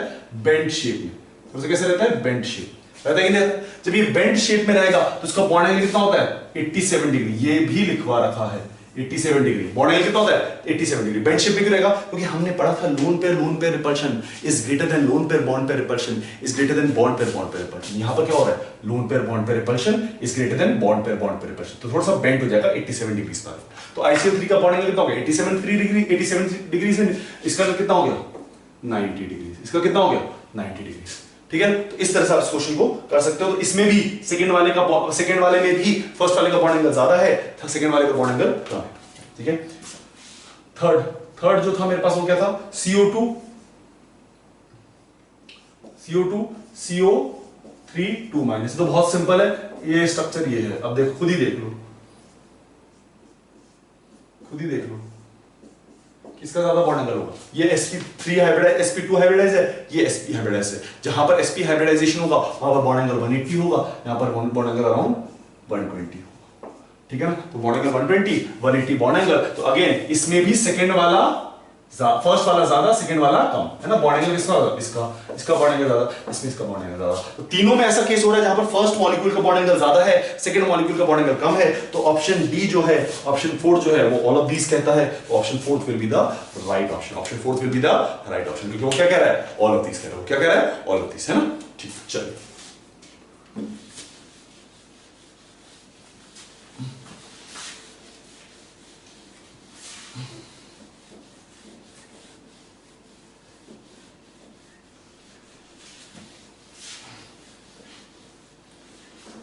चलिए नेक्स्ट 67 के बाद, 67 के बाद आता है आपके पास जस्ट फॉलोइंग 70 पे, है ना। क्वेश्चन नंबर 70 क्वेश्चन 70, ठीक है। क्वेश्चन नंबर 70 पे आएंगे। Which of the following molecules have sp3d hybridization with one lone pair of electrons on the central atom. बोल रहा है कि sp3d हाइब्रिडाइजेशन कौन से मॉलिक्यूल में होगी? With one lone pair of electrons, with one lone pair of electrons, ठीक है। देखिए, ठीक है, आपके पास पहला दे रखा है, फर्स्ट ऑप्शन दे रखा है आपको SF4, SF4 तो निकाल लेते हैं, है ना। निकाल लेते हैं, निकालने में क्या दिक्कत है ना, इसको निकाल ही लेते हैं। चलिए देखिए क्या होगा। SF4 को जब हम निकालेंगे तो सल्फर में कितने इलेक्ट्रॉन्स होते हैं बेटा? वैलेंस इलेक्ट्रॉन्स सल्फर में 6। Electrons needed by side atom कितने होंगे? फ्लोरीन को एक चाहिए, 4 फ्लोरीन को 4 चाहिए, 4 इलेक्ट्रॉन्स। लोन पेयर कितने हो जाएंगे बेटा? 6 - 4/2 विच इज इक्वल्स टू 1, ठीक है। एटम से अटैच कितने हैं? एटम से अटैच कितने हैं? 4। अगर एटम से अटैच 4 हैं, लोन पेयर 1 है, तो स्टेरिक नंबर कितना हो जाएगा बेटा? स्टेरिक नंबर हो जाएगा 5। अगर स्टेरिक नंबर 5 हो गया तो क्या हो जाएगी hybridization? sp3d। This will be the hybridization, this will be the hybridization, ठीक है। अब उसने बोला है sp3d हाइब्रिडाइजेशन होनी चाहिए, ये फैक्टर ये क्लियर करता है। दूसरा, एक लोन पेयर होना चाहिए, तो एक लोन पेयर, ये भी फैक्टर वो क्लियर कर रहा है विद वन लोन पेयर, है ना। तो ये पॉइंट सही है, फर्स्ट वाला सही है, ठीक है। चलिए सेकंड वाले पे आ जाइए। सेकंड वाले पे आ जाइए। सेकंड वाला क्या आपके पास? PCl4 प्लस, ये आपके पास, ठीक है। फास्फोरस पे वैलेंस इलेक्ट्रॉन्स फास्फोरस के कितने होते हैं? 5, लेकिन उसमें प्लस चार्ज आ गया तो क्या हो जाएगा? एक हटा दोगे तो कितने बच जाएंगे? 4। Electrons needed by side atoms, electrons needed by side atoms 4। अगर electron needed bye lone pair कितने हो जाएंगे बेटा? 4 - 4/2 = 0। अगर लोन पेयर इतने हो गए, एटम से अटैच कितने होंगे बेटा? एटम से अटैच है आपके पास 4। अगर एटम से अटैच आपके पास 4 हैं, स्टेरिक नंबर क्या हो जाएगा? स्टेरिक नंबर क्या हो जाएगा? Equals to 4। अगर स्टेरिक नंबर आपके पास इक्वल टू 4 हो गया, स्टेरिक नंबर आपके पास क्या हो गया? Equal to 4। अगर स्टेरिक नंबर इक्वल टू 4 हो गया तो हाइब्रिडेशन हो जाएगी sp3। ये ऑटोमेटिकली गलत हो जाता है, चाहे इसमें लोन पेयर होना हो। लोन पेयर भी नहीं है वैसे तो, लोन पेयर भी नहीं है वैसे तो, लेकिन इसका क्या हो जाएगा? हाइब्रिडेशन भी sp3 हो जाएगा, तो वो भी गलत, ठीक है। चलिए नेक्स्ट, XeO2F2 थर्ड। ये सारे के सारे एग्जांपल्स मैंने आपको करवा रखे हैं, आपको ये सारे एग्जांपल्स आने चाहिए, ठीक है। लेकिन चलिए फिर भी देख लीजिए। XeO2F2, Xe में वैलेंस इलेक्ट्रॉन्स कितने होते हैं बेटा? Xe के वैलेंस इलेक्ट्रॉन्स कितने हैं? 8। Electrons needed by side atoms, fluorine को 2 चाहिए, ऑक्सीजन, एक ऑक्सीजन को 2 चाहिए, तो 2 ऑक्सीजन को 4 चाहिए, तो टोटल इलेक्ट्रॉन्स कितने हो गए? फ्लोरीन की वजह से 2 प्लस ऑक्सीजन की वजह से 4, टोटल कितने हो गए? 6। लोन पेयर कितने हो जाएंगे बेटा? 8 - 6 = डिवाइड बाय 2 = 1। लोन पेयर हो गए, ठीक है। अच्छा, एटम से अटैच कितने हैं? एटम से अटैच कितने हैं? 4। अगर एटम से अटैच 4 हैं, लोन पेयर 1 है, देखो एटम से अटैच 4 है, लोन पेयर 1 है, तो हाइब्रिडेशन क्या होगी? sp3d with 1 lone pair, with 1 lone pair, ठीक है। चलिए फोर्थ, ठीक है। नेक्स्ट आपके पास ClOF3, आपके दे रखा है ClOF3। आपसे पूछेगा इसको निकालो, तो कैसे निकालोगे बेटा? बहुत सिंपल चीज है, और ये चीज मैंने आपको बता रखी है कि इसको कैसे निकालते हैं। देखो बहुत सिंपल सा फंडा है। मैंने आपको क्या बोला था? पहली चीज उस पे जाओ जो मिनिमम अमाउंट हो। तो दोनों में से मिनिमम कौन है? ये तीनों में से मिनिमम कौन है? Cl और ऑक्सीजन में Cl और ऑक्सीजन एक है। अब इलेक्ट्रोनेगेटिविटी किसकी कम है वो बनेगा सेंट्रल एटम। तो यहाँ पर सेंट्रल एटम कौन होगा? क्लोरीन। सेंट्रल एटम कौन होगा? क्लोरीन, क्योंकि इसकी इलेक्ट्रोनेगेटिविटी ऑक्सीजन से क्या होती है? कम होती है। तो पहला फैक्टर होता है लेस इन नंबर, ठीक है। दूसरा फैक्टर होता है लेस इलेक्ट्रोनेगेटिविटी, लेस इलेक्ट्रोनेगेटिविटी, है ना। दोनों फैक्टर्स देख लो, तो दोनों फैक्टर्स में क्लोरीन आता है। क्लोरीन पे सेंट्रल एटम, अगर सेंट्रल एटम तो वैलेंस इलेक्ट्रॉन कितने हैं? वैलेंस इलेक्ट्रॉन कितने होंगे? 7। Electron needed by side atoms, एक ऑक्सीजन को 2 चाहिए, 3 फ्लोरीन को 3 चाहिए, टोटल कितने हो गए? 5। लोन पेयर कितना हो गया? 7 - 5/2 which is equals to 1। Atom से अटैच कितने हो गए? 4, अगर 4 और 1 है तो ये तो वही फैक्टर हो गया ना, ये देखो एटम्स अटैच 4, लोन पेयर 1, तो ये वही चीज हो गई। तो हाइब्रिडेशन क्या हो जाएगी इसकी, sp3d with 1 lone pair, sp3d with 1 lone pair, which means first, third and fourth, ये तीन ऐसे हैं जो जो जो क्राइटेरिया पूरा कर रहे हैं, और ऐसा ऑप्शन आपके पास सिर्फ एक ही है, वो ऑप्शन क्या है 2। ऐसा ऑप्शन आपके पास एक ही है, जो ऑप्शन क्या है 2। 2 में क्या है 1, 3 और 4 है, तो वही आंसर आपका होगा। चलो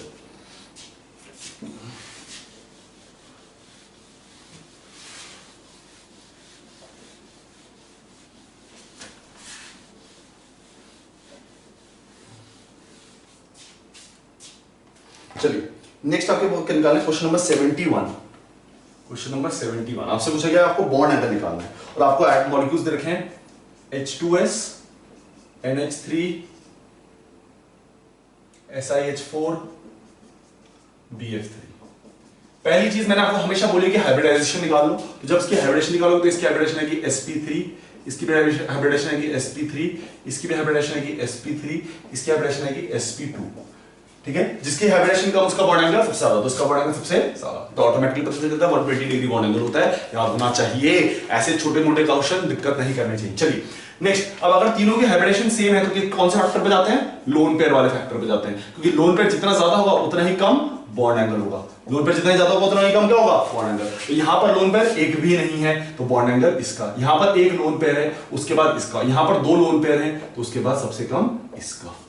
इस तरह से आप इसको कर सकते हैं, इस तरह से इसको आप कर सकते हैं, ठीक है ना। अच्छा H2S है, H2S के केस में मैंने आपको एक चीज खास चीज बताई थी कि ये हाइब्रिडाइज नहीं होता, सॉरी यहां पर मैंने एक हाइब्रिडाइजेशन गलत लिख दी, ये हाइब्रिडाइज होता ही नहीं है ना, ड्रैगोस कंपाउंड में आता है और हाइब्रिडाइज नहीं होता है ना। जल्दीबाजी में सभी गलती करते हैं इसमें, ठीक है, इस चीज का ध्यान रखना।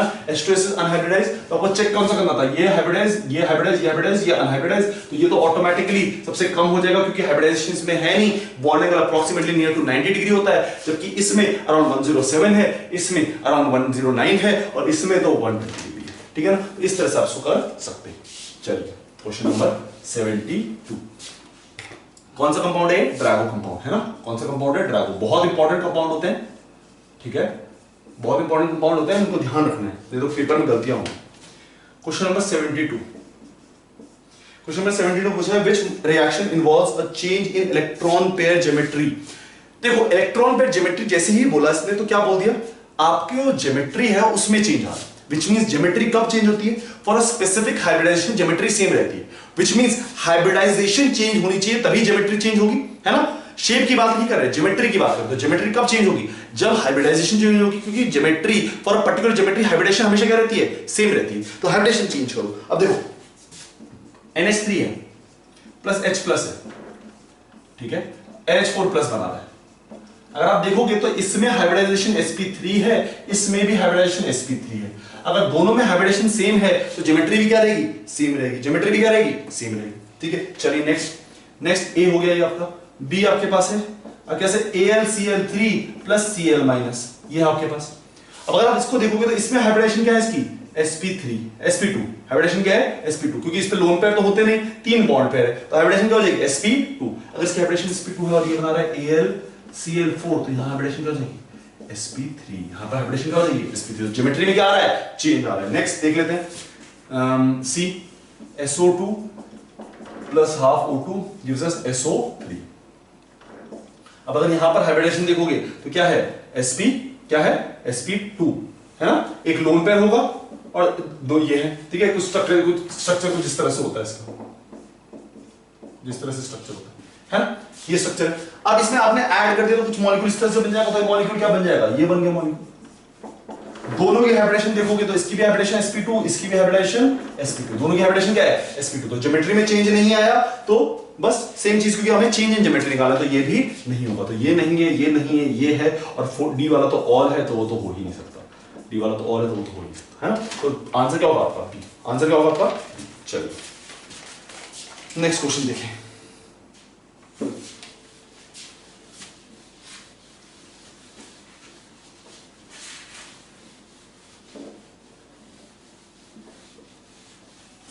क्वेश्चन नंबर 73,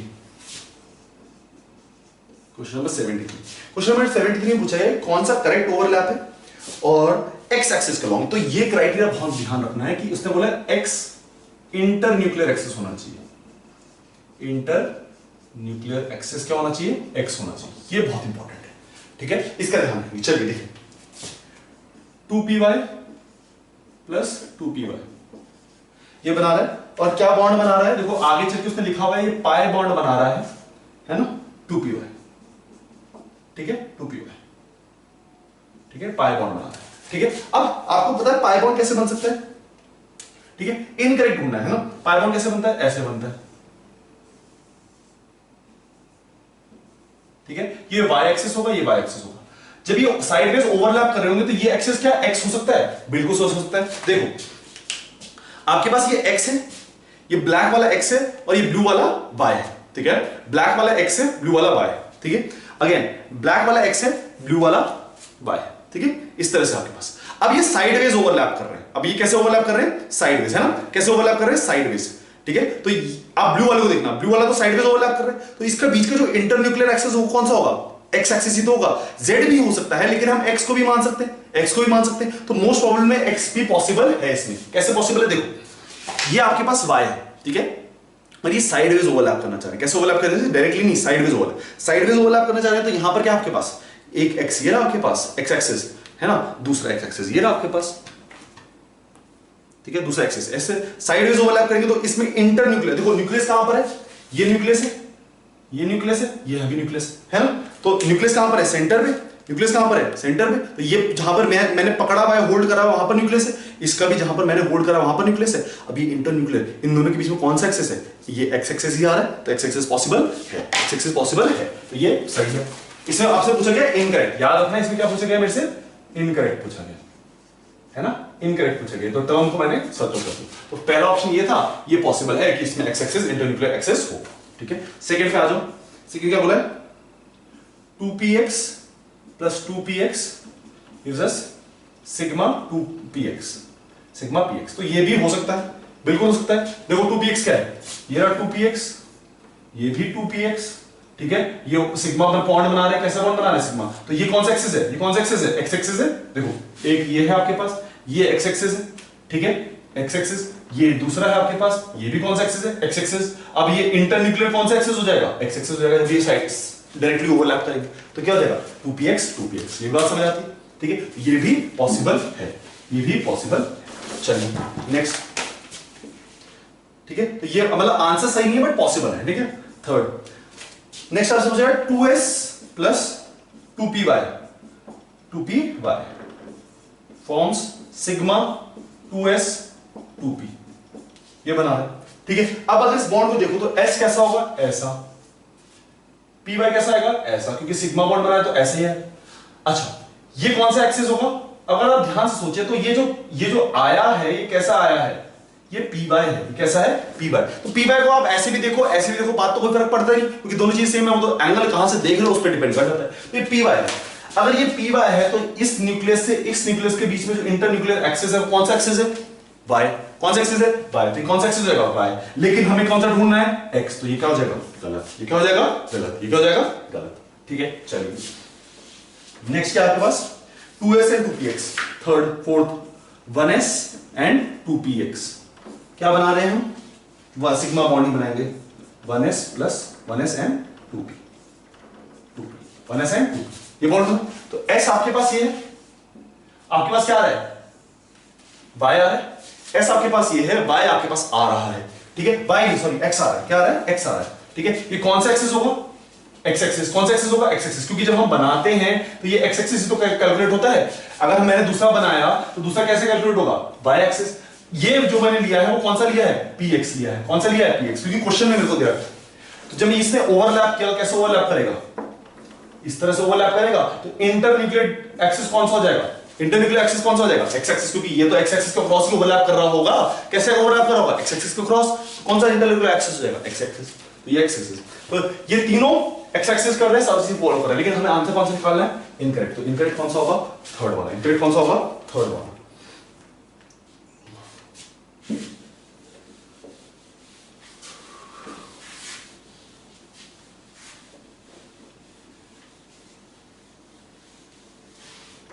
नेक्स्ट आपके पास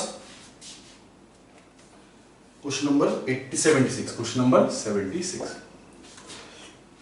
क्वेश्चन नंबर 76 में आपसे पूछा गया विच इज करेक्ट, करेक्ट निकालना है, ठीक है। तो सेंटेंस जो भी आपसे पूछा जाए उसको आप सर्कल कर लें। पहला चीज ए। नाउ आपसे बोला गया कि बॉन्ड लेंथ निकालनी है इनकी। अब देखो स्ट्रक्चर क्या है, ClO4, ठीक है। This will be the structure ClO3, this will be the structure ClO2, this will be the structure और Cl, ये स्ट्रक्चर्स होंगे, ठीक है। इनकी बॉन्ड लेंथ निकालनी है। तो बॉन्ड लेंथ निकालने के क्या निकाल लो, बॉन्ड ऑर्डर निकाल लो। सिंपल सी बॉन्ड लेंथ आप कैलकुलेट तो कर नहीं सकते, लेकिन बॉन्ड ऑर्डर तो कैलकुलेट कर सकते हो, और बॉन्ड ऑर्डर के बेसिस पे। जब मैंने आपको बोला था तो मैंने आपको क्या बोला था, इसमें रेजोनेंस होगा, है ना, और रेजोनेंस में पार्शियल डबल बॉन्ड आएगा, ठीक है।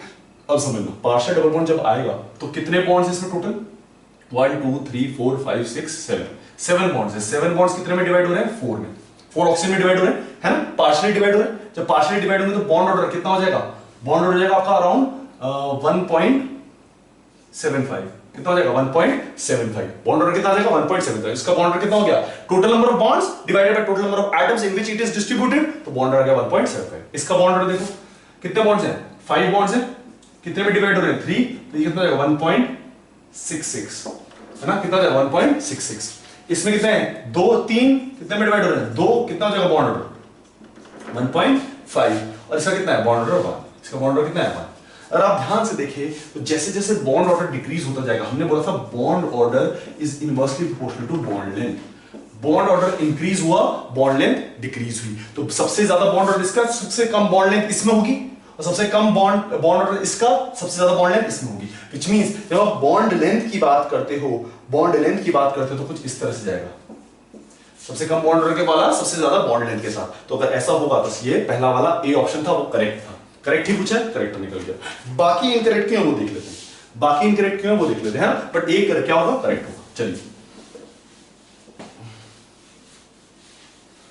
बाकी इनकरेक्ट क्यों, अब देखो carbon fluorine H H H, carbon hydrogen fluorine fluorine fluorine, इसको उसने दे रखा है θ1, इसको उसने दे रखा है θ2, और बोल रखा है θ1 इज ग्रेटर देन θ2, ये बोल रखा है ना, निकालना है आपको, ठीक है। अच्छा अब ध्यान से समझना, यहां पर इन दोनों बॉन्ड्स में इलेक्ट्रॉन डेंसिटी होगी कार्बन की तरफ, यहां पर भी इलेक्ट्रॉन डेंसिटी होगी कार्बन की तरफ, यहां पर भी इलेक्ट्रॉन डेंसिटी होगी कार्बन की तरफ। तो यहां पर रिपल्शन ज्यादा, और जब यहां पर रिपल्शन ज्यादा तो ये फैलेगा और इस वाले को रिपेल ज्यादा करेगा, तो ये वाला बॉन्ड एंगल क्या हो जाएगा कम।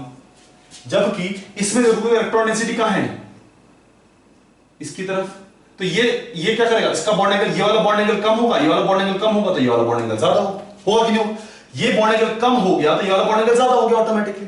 ये वाले में ये वाला बॉन्ड एंगल अगर ज्यादा हो गया तो ये वाला बॉन्ड एंगल क्या हो जाएगा, कम हो जाएगा। ऐसा होगा कि नहीं होगा, which means θ1 should be less than, answer कौन है, θ1 शुड बी लेस देन θ2, ये होना चाहिए। क्यों, क्योंकि ये वाला बॉन्ड एंगल, ये जो x है और ये जो y है, x का bond angle will be greater than y, होगा कि नहीं होगा। अगर ये बॉन्ड एंगल ज्यादा हो गया तो वो ऑटोमेटिकली इस बॉन्ड एंगल को क्या कर देगा, श्रिंक कर देगा, छोटा कर देगा, ऊपर की तरफ चला जाएगा। जबकि इस केस में क्या होगा, ये बॉन्ड एंगल अगर छोटा है तो ये वाला बॉन्ड एंगल क्या रहेगा, ज्यादा। अब ये वाला बॉन्ड एंगल छोटा क्यों है, क्योंकि इलेक्ट्रॉन डेंसिटी फ्लोरीन की तरफ है, इस वजह से छोटा है। ये वाला बॉन्ड एंगल ज्यादा क्यों, क्योंकि इलेक्ट्रॉन डेंसिटी कार्बन की तरफ है, इस वजह से बड़ा। ठीक है, तो इस वजह से उल्टा होना चाहिए, लिखा ये है, होना ये चाहिए, इस वजह से क्या हो जाएगा, ये ऑप्शन बी था तो ऑप्शन बी क्या हो जाएगा, गलत। इनकरेक्ट नहीं बताना, करेक्ट बताना है ना। चलिए next,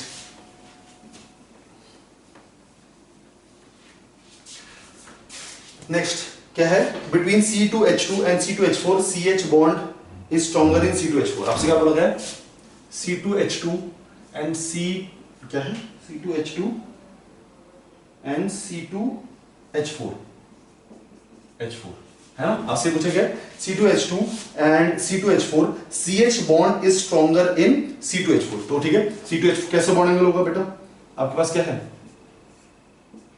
this is the bond, ठीक है, आपके पास क्या है, दिस इज द बॉन्ड है। अब आपसे पूछा गया बॉन्ड स्ट्रेंथ के बारे में पूछा गया, अब आपसे क्या पूछा गया, बॉन्ड स्ट्रेंथ के बारे में, है ना। और आपसे बोला गया किसकी बॉन्ड स्ट्रेंथ ज्यादा होगी, आपसे बोला गया किसकी बॉन्ड स्ट्रेंथ ज्यादा होगी, ठीक है। अच्छा अब समझने की कोशिश करना, ठीक है। यहां पर थोड़ा सा ध्यान से समझने की कोशिश करना कि मैं किस चीज की बात कर रहा हूं, कैसे बात कर रहा हूं, कैसे ओवरलैप, ठीक है। दोनों चीजों का ध्यान रखना, कैसे कैसे करेंगे उसको भी, ये भी चीज समझने की कोशिश करना कि कौन सी बॉन्ड स्ट्रेंथ ज्यादा होगी, कौन सी बॉन्ड स्ट्रेंथ ज्यादा होगी, ये आपको दिखाएंगे, ठीक है। देखो हम जब बात करते हैं, समझना इस बात को, जब हम बात करते हैं बॉन्ड स्ट्रेंथ की, तो बॉन्ड स्ट्रेंथ में यहां पर आपको क्या देखा, कार्बन बॉन्ड, अब ये कार्बन कार्बन वाली बॉन्ड स्ट्रेंथ आपको पता है कि किसकी ज्यादा है, ठीक है, तो आपको पता है। लेकिन अगर आप ध्यान से देखें तो यहां पर क्या मिल रहा है आपको, ठीक है, यहां पर अगर आप ध्यान से देखें तो उसने बोला कि इस किसके करेक्ट बोला है, और बोला है कि करेक्ट ढूंढना है, और आपको ये बताना है कि बिटवीन इन दोनों के CH बॉन्ड इज स्ट्रॉन्गर, तो वो बोल रहा है इसका बॉन्ड स्ट्रॉन्गर है, इसका बॉन्ड क्या है, स्ट्रॉन्गर है। तो वही बताओ कि क्या ये सही स्टेटमेंट है या गलत स्टेटमेंट है, ठीक है, क्या ये सही स्टेटमेंट है या फिर गलत स्टेटमेंट है, कैसे बताएंगे। देखो एक चीज कॉन्सेप्ट ध्यान में रखना, यहां पर एक एस कैरेक्टर कॉन्सेप्ट आता है जो हमके सिलेबस में नहीं, ठीक है, लेकिन उसको हम एक डिफरेंट तरीके से कर सकते हैं, और वो तरीका क्या है, समझना, वो तरीका क्या है, समझना, ठीक है। सिंपल सा चीज बता रहा हूं, यहां पर रिपल्शन ज्यादा होगा, ठीक है, और यहां पर तो कोई रिपल्शन मिल ही नहीं रहा, तो जब यहां पर रिपल्शन ज्यादा है तो बॉन्ड में रिपल्शन होगा तो बॉन्ड टूटने की कैपेसिटी रखता है, लेकिन यहां पर अगर बॉन्ड रिपल्शन नहीं है तो ये टूटने की कैपेसिटी नहीं रखता, और अगर ऐसा हो रहा होगा तो इसकी बॉन्ड स्ट्रेंथ क्या हो जाएगी, ऑटोमेटिकली ज्यादा, इसकी बॉन्ड स्ट्रेंथ क्या हो जाएगी, ऑटोमेटिकली कम, और अगर ऐसा हो रहा होगा तो क्या हो जाएगा, उल्टा होना चाहिए। हमसे करेक्ट पूछा है तो करेक्ट तो हमारा 1 हो गया, तो ये दोनों, ये क्या हो जाएगा, इनकरेक्ट, तो सी भी क्या हो जाएगा हमारा, इनकरेक्ट, सी भी क्या हो जाएगा हमारा, इनकरेक्ट, ठीक है। तो और लास्ट तो फिर ऑल दीज है, तो इसका आंसर क्या था, ए, इसका आंसर क्या था, ए, ठीक है। नेक्स्ट आपके पास क्वेश्चन नंबर 77, क्वेश्चन नंबर 77 पूछा है विच इज आयनिक, ठीक है, आपसे पूछा गया कौन सा आयनिक है, Pi5 ए, ठीक है, सेकंड 1 पूछा गया आपसे, है ना, सेकंड ICl3 सॉलिड, ठीक है, थर्ड आपसे पूछा गया N2O5 सॉलिड, ठीक है, और बोला गया फोर्थ बता दो ऑल ऑफ दीज, हाँ, आपसे पूछा गया कि आप इसका बता दीजिए कि इसमें क्या हो, और जैसे मैंने आपको बताया है, ये पेपर में मैंने करवाया भी है कि जब Pi4 की बात करेंगे, Pi4, ठीक है, प्लस और I माइनस की फॉर्म में टूटता है, इस फॉर्म में टूटता है, हाँ, इसी तरह से, इस तरह से ये किस फॉर्म में टूटता है, NO2 plus and NO3 minus की फॉर्म में टूटता है ना, इस तरह से टूटता है। अच्छा, ये किस तरह से टूटता है, आपके पास ICl3 है, ठीक है ना, ICl3 है, तो ये कैसे टूटेगा, प्लस एंड ICl2 माइनस, है ना, इस तरह से ब्रेक डाउन करेगा। तो अगर हम देखें तो आयनिक इज आयनिक, तो बिल्कुल आयनिक है, कुछ इस तरह से वो ब्रेक डाउन करता है, और क्योंकि तीनों कुछ इस तरह से ब्रेक डाउन कर रहे हैं तो इन तीनों को हम क्या बोल सकते हैं, आयनिक फॉर्म में एग्जिस्ट करते हैं सॉलिड स्टेट में, ठीक है। चलिए नेक्स्ट है क्वेश्चन नंबर 78,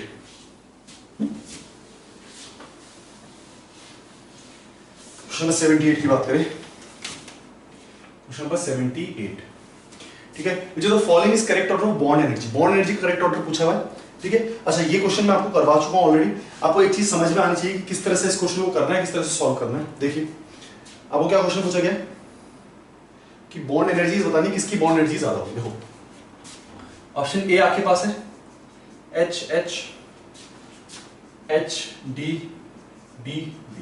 यहां पर बॉन्ड एनर्जी कुछ इस तरह से होती है, ऑप्शन में क्या दे रखा आपको, ये दे रखा है, ठीक है ना, ये दे रखा है, ठीक है। चलिए सेकंड वाले की बात कर लेते हैं, बी वाले की बात कर लेते हैं। बी क्या है आपके पास, carbon carbon, nitrogen nitrogen, oxygen oxygen, ये दे रखा ऑप्शन, ठीक है। थर्ड दे रखा आपको carbon carbon, carbon nitrogen nitrogen nitrogen, ये दे रखा, ठीक है, और फोर्थ दे रखा है 1 and 2, ठीक है। जब हम बात करते हैं बॉन्ड एनर्जीज की, तो इसमें जो बॉन्ड एनर्जी होगी ना वो अपोजिट में होगी, अपोजिट में होगी, यहाँ पर यह इस तरह से होना चाहिए, लेकिन हमें ऑप्शन में क्या दे रखा है, ये दे रखा है, तो ये ऑटोमेटिकली क्या हो जाता है, गलत हो जाता है। क्यों ऐसा हो रहा है, क्योंकि आपको पता है कि नंबर ऑफ, जब आप अट्रैक्शन फोर्स की बात करते हो, डी के पास ज्यादा अट्रैक्शन फोर्स है, ज्यादा इंडक्टिव इफेक्ट लगाता है, तो ज्यादा क्लोजली बाइंड करके रखेगा, इस वजह से इसमें ऐसा होता है। नेक्स्ट जब इसकी बात करें तो इसमें तो आपको पता ही है ये सही है, क्यों, क्योंकि यहाँ पर लोन पेयर का रिपल्शन आ जाता है, और लोन पेयर रिपल्शन की वजह से ये बॉन्ड एनर्जीज क्या हो जाती है, कम हो जाती है। थर्ड जब हम इसकी बात करते हैं तो इसमें ऐसा क्यों हो रहा है, देखो यहाँ पर लोन पेयर ना इधर पे लाई कर रहे हैं, ठीक है। और दूसरी चीज ये ना थोड़ा सा आयनिक होता जा रहा है, अब जो आयनिक होता जाएगा उसकी बॉन्ड एनर्जी क्या होती जाएंगी, बस ज्यादा स्टेबल होता जाएगा, ज्यादा स्टेबल होता जाएगा। ठीक है, तो इस वजह से ये जो स्टेटमेंट है ये गलत है। क्यों? क्योंकि ये थोड़ा सा पार्शियली क्या हो गया, ये आयनिक। तो जब ये आयनिक हो जाएगा तो इसकी बॉन्ड एनर्जी थोड़ी सी क्या होनी चाहिए, ज्यादा होनी चाहिए एज कंपेयर टू अदर्स। और फिर 4 तो हो ही नहीं सकता। तो आंसर आपका क्या सही है, और आंसर 2 इसका इसमें सही है। चलिए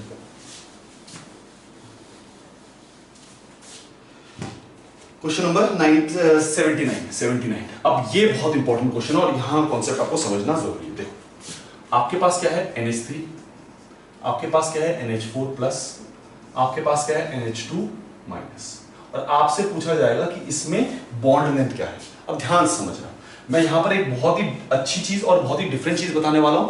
उस चीज को आप हर जगह कॉन्सेप्ट में लगा सकते हैं। कई लोग उसको एस कैरेक्टर के हिसाब से बताते हैं, लेकिन वो इतना ज्यादा कॉम्प्लिकेटेड है कि आप एस कैरेक्टर करने जाएंगे तो आप बहुत ज्यादा कॉम्प्लिकेटेड हो जाएगा सिस्टम।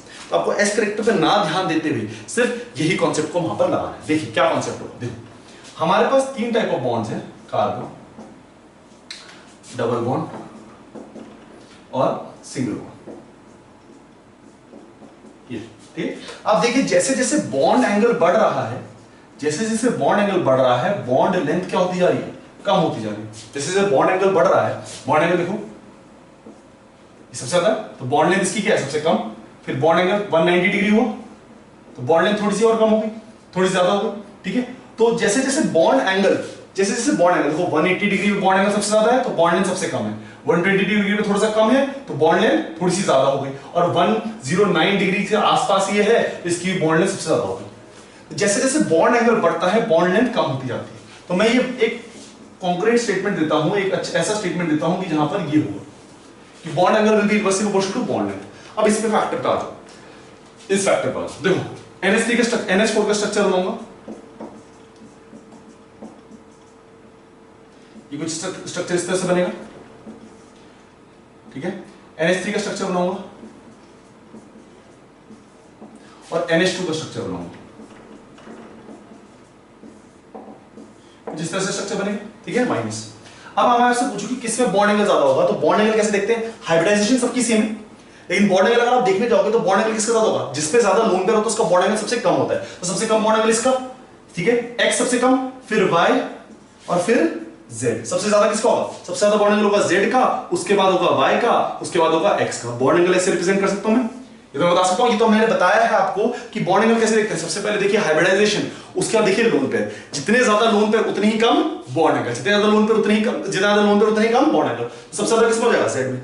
अब मैंने आपको यहां पर कौन कॉन्सेप्ट सिखाया, bond angle is directly proportional to bond length. कैसे सिखाया, इस एग्जांपल के थ्रू सिखाया। तो वही चीज आपको यहां अप्लाई करनी है कि बॉन्ड एंगल जितना ज्यादा होगा उतना ही कम बॉन्ड लेंथ होगा। सबसे ज्यादा बॉन्ड एंगल किसका है, AZ का, तो बॉन्ड लेंथ सबसे ज्यादा कम किसकी होगी, सबसे ज्यादा बॉन्ड लेंथ सबसे कम किसकी होगी, इसकी। ठीक है, सबसे कम बॉन्ड लेंथ पे जाएंगे तो इसको A लिख लेते हैं, इसको B लिख लेते हैं, इसको C लिख लेते हैं। सबसे कम बॉन्ड लेंथ इसकी A की, उसके बाद B की, उसके बाद C की। तो अगर आप इस ऑप्शन में देखें तो ऑप्शन में सबसे ज्यादा बॉन्ड लेंथ किसकी है, NH2 minus option B। Option B will be the correct option, option B will be the correct option. बस समझ आ रही है। तो आपको क्या करना है, देखो ये क्वेश्चन क्यों इंपॉर्टेंट है। देखो इसमें ना एक बहुत ही वास्टली यूज कॉन्सेप्ट लगता है एस कैरेक्टर, और बहुत लोग उसकी बात करते हैं, लेकिन आपको उस कैरेक्टर को लगाना ही नहीं है। जब आप उसको सिंप्लीफाइड फॉर्म में पढ़ सकते हो। हमने क्या पढ़ा, हमने ये पढ़ा कि ये बॉन्ड एंगल कितना है 180 डिग्री, ये बॉन्ड एंगल कितना है 120 डिग्री, ये बॉन्ड एंगल कितना है 109 के आसपास। जब आप देखो बॉन्ड एंगल बढ़ रहा है या बॉन्ड एंगल छोटा हो रहा है तो बॉन्ड लेंथ बढ़ती जा रही है, बॉन्ड एंगल छोटा हो रहा है तो बॉन्ड लेंथ बढ़ती जा रही है। ये चीज आपने देखी, which means bond angle is inversely proportional to bond length. कि जितना ज्यादा बॉन्ड एंगल होगा उतना ही कम बॉन्ड लेंथ होगी, या जितना छोटा बॉन्ड एंगल होगा उतनी ही ज्यादा बॉन्ड लेंथ होगी। ठीक है, और इसी कॉन्सेप्ट को यहां पर लगा दो कि आपके पास NH4 है, आपके पास NH3 है, आपके पास NH2 है। ठीक है, इसमें बॉन्ड एंगल देखो और उसके बेसिस पे बॉन्ड लेंथ बना दो। कई लोग उसको परसेंटेज एस कैरेक्टर का नाम लेंगे, आप उसको यूज करने की जरूरत है नहीं, क्योंकि वो एक कॉम्प्लिकेटेड कॉन्सेप्ट है और वो आपके मतलब मैथ उससे क्वेश्चन आने की पॉसिबिलिटी भी कम रहती है। ठीक है, चलिए कहां तक कर लिया हमने, 79 तक है ना, 79 कर लिया।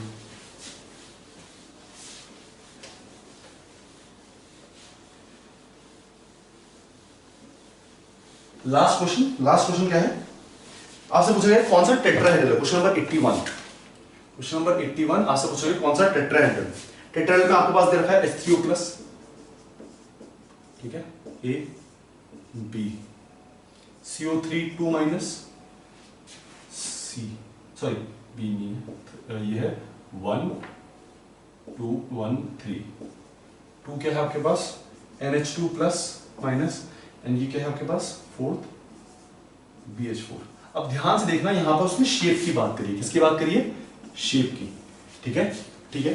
अच्छा जब मैं कार्बन की हाइब्रिडेशन निकालता हूं तो sp2 निकलती है, तो कभी हो ही नहीं सकता टेट्राहेड्रल। ये तो कभी हो ही नहीं सकता कि sp2 कभी भी टेट्राहेड्रल नहीं होता।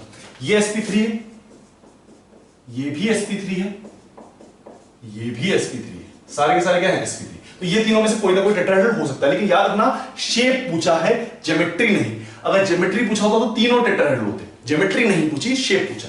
स्ट्रक्चर देख लो, ऑक्सीजन हाइड्रोजन हाइड्रोजन हाइड्रोजन, एक लोन पेयर प्लस साइन के साथ। क्या ये टेट्राहेड्रल हो सकता है? नहीं। जब मैं शेप की बात करता हूं तो मेरे को लोन पेयर छुपाना पड़ता है और उसके बेसिस बताता हूं। जब मैं ऐसे छुपाऊंगा तो ये पिरामिडल दिखेगा। कैसे दिखेगा? पिरामिडल। तो ये टेट्राहेड्रल शेप का नहीं है।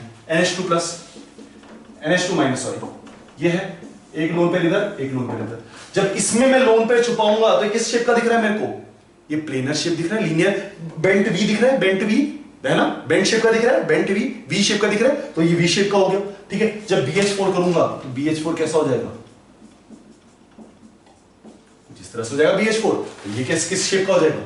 ये टेट्राहेड्रल शेप का हो जाएगा। किस शेप का हो जाएगा? टेट्राहेड्रल शेप का। तो आपको शेप पूछा है इसमें, तो आपको शेप बताना है, ज्योमेट्री नहीं। ज्योमेट्री के हिसाब से तो तीनों टेट्राहेड्रल है, लेकिन क्योंकि शेप की बात करिए तो आप शेप के हिसाब से बताएंगे। ठीक है।